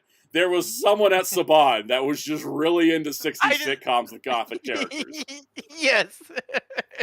So, just so you know, it was a Saban thing more than anything. Someone at the company was just like, I've only ever watched 2 episodes of the new Addams Family. It's on YouTube. It's never been like officially released again, but it's on YouTube because there was a German DVD or whatever. I watched 2 episodes that convinced me I don't need to ever watch it again because basically, oh, that's right, there was the Addams Family movies. That's a good point. I was just trying to make the Saban connection. So, New Addams Family, I watched 2 episodes of it, and both episodes repeated plots beat for beat from the original Addams Family series. Oh, is it like the '90s Psycho remake, where it's just a straight up Yes. remake, straight up remake? So the thing was is that we watched 2 episodes. The first episode of the show, which was pretty much a remake of one of the '60s episodes, and then the second episode we watched was the episode where Grandpa Adams comes to town, and he's played by John Astin, who was the original Gomez. And it was a beat for beat repaint of an episode with Grandma Adams from the original series where they're like planning a vacation for their grandparent, but the grandparent overhears it and thinks they're being sent off to a retirement home, so they go crazy and try to prove that they're still young and don't need to be shipped off. It's the same exact plot, except it's funny because it's John Astin playing the grandpa, and he's just like hilarious in it. So You ever seen what was that like obscure of the Steven Spielberg cartoons? The Freakazoid? was it? No, Toonsylvania? Was that the one called? Toonsylvania. Oh god, I haven't seen that in forever. Yeah, because I was thinking of like what's other Universal Monster stuff out there during that time. Yeah, was a time. That was a show of all time. Let's see. AR says I didn't watch the OG Addams Family, so I did enjoy the new Addams Family. Yeah, I think there's nothing wrong with New Addams Family, but it's like, my mom and I just finished binging the '60s Addams Family, and I was like, we should try this show. And then we're like, wow, this is like really just the same show, but the humor was a little bit more '90s. They had like '90s transitions and stuff, and the theme song. Have you seen those newer animated movies? Yeah, I have. I How thought are they? the first one was good, and the second one was I was gonna call it crap, but it's not crap. It's just not good. Yeah, it just kind of meh. Yeah. I heard. Yeah, it was all right. I gotta say, I haven't talked about it much because I hadn't been watching it till just recently because of the show back up. Wednesday season 2. I've watched 2 episodes of it so far, and it is very good. It fixed all my problems with Wednesday season 1. Wednesday season 1 was kind of like there was so much love triangle going on that I was just kind of gagging at the show at times. I was like, why is there so many love triangles? And like literally, like the love triangle is resolved, and the beginning of season 2, they're just like, oh yeah, that kid that you kind of like, yeah, he transferred to another school because everything got too insane. And I was like, yes. And then I also noticed that Catherine Zeta-Jones and Luis Guzman and like Lurch and Pugsley all got like promoted to series regulars, and they wrote in a storyline for like Morticia and Gomez to be on property near the campus so that they can be in every episode. And I was like, yeah, let's go. I didn't watch Wednesday. That might be the next show I watch after Hollywood. Yeah, the back half of season 2 drops on Wednesday, which is great. Hollywood's a difficult show to watch when I'm like on lunch breaks at work because there's a lot of sex. There's a lot of sex in that show with nudity, and I'm like, I had that prude. I am kind of, I feel like, oh, no one sees me watching this. I'm not watching porn. I'm not watching porn. I swear. Me. It's God. I was. It's like when I was going through music albums, right? And I come across like a Robbie Williams album that's all demo tracks that he didn't use on albums, and he thought it'd be funny if the album art was just him naked from the rear, so it's just his bare ass like right on the album cover, and I'm just like, this is funny as hell. And he had like this thing, like a YouTube video explaining the album. He's like, I got so many comments, people were like, why'd you have to make the cover like this? And he's like, it was only the men complaining. It always catches me off guard when it comes up in a playlist though, because there's like a lot of good tracks on that album. It's like, oh yeah, bare ass jump scare. Basically. I'm watching Hollywood. Like, man, there's a lot of things in that show. Like, man, this guy sadly like mirrors things I heard recently, or just in general with the Hollywood industry, where like I don't want to spoil too much, but like one there was one of the main characters, because it's an ensemble show.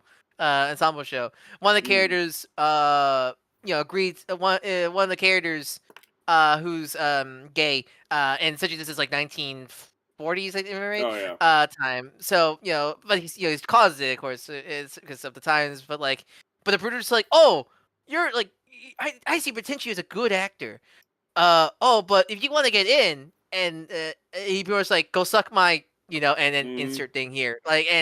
Man, I have heard sadly stories Oh, of yeah. people who got in the industries that sadly had to do stuff like that, and it's And it you know kind of they has live. not stopped until Yeah, recently, and there's still even cases of it now, like yeah, it's Harvey like. Weinstein and Kevin Mhm. Spacey, and Yeah, watching that show is man, I Mhm. really give credit to the show producers really going all in to all Hollywood's really dark secrets oh and yeah, all old that stuff. Hollywood was not a good time for people. You know, Yeah, you ever played L.A. Noir?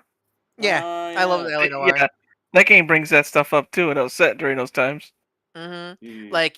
You one of the like all like one of the character one of the also one of the main character is is a black gay writer, and one there's he got hired to be a writer in the movie, and all some of the Mhm. producers a color man finally. They're like, Okay. and I don't and they're like in the Yeah. comment I think I see oh that's good, but also in my head oh no they're just brownie points, we got a color man to do our film scenario in That my part head. definitely hasn't changed nowadays. Yeah, yeah, man, Yeah. it's watching that series, I'm just man, this is very well written, but also it's hard to watch because it's so real sometimes. It's Oh, real. definitely. Yeah. I know. That reminds me, there It's a was a great lot of show. in Doom Patrol. They had a lot of great storylines like that with Elastigirl, and Mm-hmm. kind of going into what she did in Hollywood and stuff. Old Hollywood, Mm-hmm. not a great time. Not a great time for No, people, but yeah, no, yeah. and in Hollywood, Hollywood really showcases that full on, Definitely and gonna check that man, show out when I finish Demon Slayer because I'm I curious. think, It's in my yeah, I think you like it. wheelhouse. Yeah, I think it's in your wheelhouse because I still need to see it. What's the Seth Rogen show? Producer was the show The you're studio, talking. studio, Studio. I the might studio is New Hollywood, and that's yeah, the it best. might Yeah, what you told me is very much like that, but definitely but much more lot funnier. of a narrative. Yeah, that's more comedy where this is a narrative story Yeah. telling these characters trying to get into Hollywood and such like that. Oh yeah, the Um, studio is like a brilliant show, and it's so funny because it's so accurate, and then you watch it and you're like, oh, I understand Hollywood better now. yeah, It's I need I call it I a need business style. It's like the Offer, the story of how they made the Godfather. yeah. That's that's a class in how to get film rights to a book. Yeah, those type of those kind of type of shows where it's made by non when it's clearly I don't I do think of I really like those kind of stories, especially it's done by people who have experience in it and don't have any. It's what was that? It's why I didn't because I didn't remember not liking what was the Mary Poppins biopic Disney did a Saving while Mr. ago. Banks. Yeah, I remember not liking that because I feel like they kind of glorify some Oh, they totally topics did to because make this. it was Disney making a movie about Disney. Yeah, and I just knew nine. This is nine. Yeah, Yeah. They're not gonna. I remember this nine. This is genuine, and such like that. That's the thing Especially, is if you're gonna have when you do biopics, right? Like biopics, historical dramas based on real life stuff. It's tricky, right? Like sometimes you want to have the people involved that the story's about, and sometimes you don't, right? mhm. Because sometimes it's like, oh, if this story is involved, God, what was one that people had a problem with? I guess Saving Mr. Banks is a good example, right? Like it's not going to be totally truthfully honest. I mean, also these That's things don't have to be honest because they're not documentaries; they're fictional narratives, right? I Um, think it's such you remember the ending. I know the ending of that film really pissed a lot of people off because it's not accurate at the yeah, author of Mary Poppins. I remember Bohemian Rhapsody, right? Like people were yeah, kind of mad that it didn't accurately portray Freddie Mercury. It kind of glorified a lot of things instead of being realistic about it. And then on the flip side of that, you have a Better Man where Robbie Williams was like, I was not that bad. You wrote me worse than I was. Go ahead and make me look worse because I felt like I was that bad. It's two sides of the coin where sometimes you get somebody involved and they're like, I want to make sure my story comes across good. And then sometimes you get somebody that's a little super honest. It's just nah, I was that bad. Let's just keep going. And the thing, what was it? There was, people have been discussing, are the Beatles biopics going to be accurate because John and Ringo have note options for the movie, right? Are the Beatles biopics going to be more honest because they actually can weigh in on it? And apparently Ringo had a problem with the way that portrayed him and his wife outside of the Beatles. but didn't have a problem with anything they portrayed of the Beatles themselves, and actually gave them notes on stuff that they should include about the Beatles. So I think that's kind of like, that's a good sign. There was another example of something. I had another example in my head. It'll come back to me in a moment. I mean, no other biopics being the Weird Al biopic. The Weird Al bios. That's the funniest one, because Weird Al was like, my life is boring. You can't make a movie about my life. It's not interesting. We should do a parody, because all my songs, like all my famous songs, are parodies anyways. Like, let's do a parody of all these biopic movies. And they just went hog wild and went nuts and made a crazy, insane movie. I love their fake celebrity cameos too. Like, there's a moment in that movie where Jack Black shows up playing Wolfman Jack, and that is just like 6 layers of reference. Yep. It's insane. Yeah. Robot mentioned the Selena biopic. I don't know enough about Selena to know. That one with the J-Lo. Yeah. Yeah. That Weird Al movie's great. If it's still available streaming freaks, I think it's on Tokusatsu, or not Tokusatsu, Shout Factory TV. Or the other one. I don't know. Yeah. Battlefield is Battlefield Earth considered a biopic because it's loosely based on Scientology?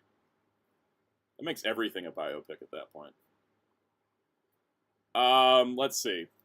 Oh, yeah, there was a good comment. LPH said, "What's worse, old Hollywood or the music industry?"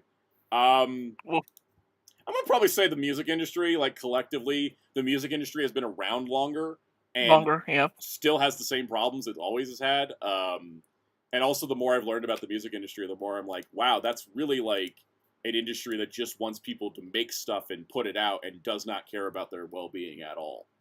Because like that I've noticed that with the music industry, where the film industry has done and make moves to like make people's lives more workable and usable. So yeah, that also may be a little bit of bias because I actually worked in the film industry, so I think I have a little bit more of a broader perspective of it. I've never worked in the music industry. I'm just looking at it from a complete outsider going, wow, so many people were, given way too much drugs before the age of 19. So anyways, that's our show. If you were to make the Santa biopic, would it be more like the Weird Al biopic? I have enough insane stories that it would be like the Weird Al biopic, except every story was true. It was just heightened for entertainment value. Would it be like a Hispanic telenovela style? Probably. That actually sounds really great. I would like a telenovela. Because the thing is, like, remember I was telling film stories like 2 weeks ago? Yeah. Don't tell me that couldn't just be a comedy. It's a comedy movie. Like, and I'm going to be like, every story is true. We just embellished a lot for comedy. Yeah, I know, yes. Muteki wants me to be played by Pedro Pascal. That's fun. I'm going to be portrayed as a CGI wolf. Anyways. And also, for no reason, it's going to have 3 musical numbers. It's like, he didn't work in movies. He was a YouTuber. Well, he wanted musical numbers. And Fighter Cows played by himself. But it's not actually Cows playing him. It's just playing the joke. It's like someone credited as Cows playing Cows. Yes. So we wrap up the show, though. I think that's a good note to end on.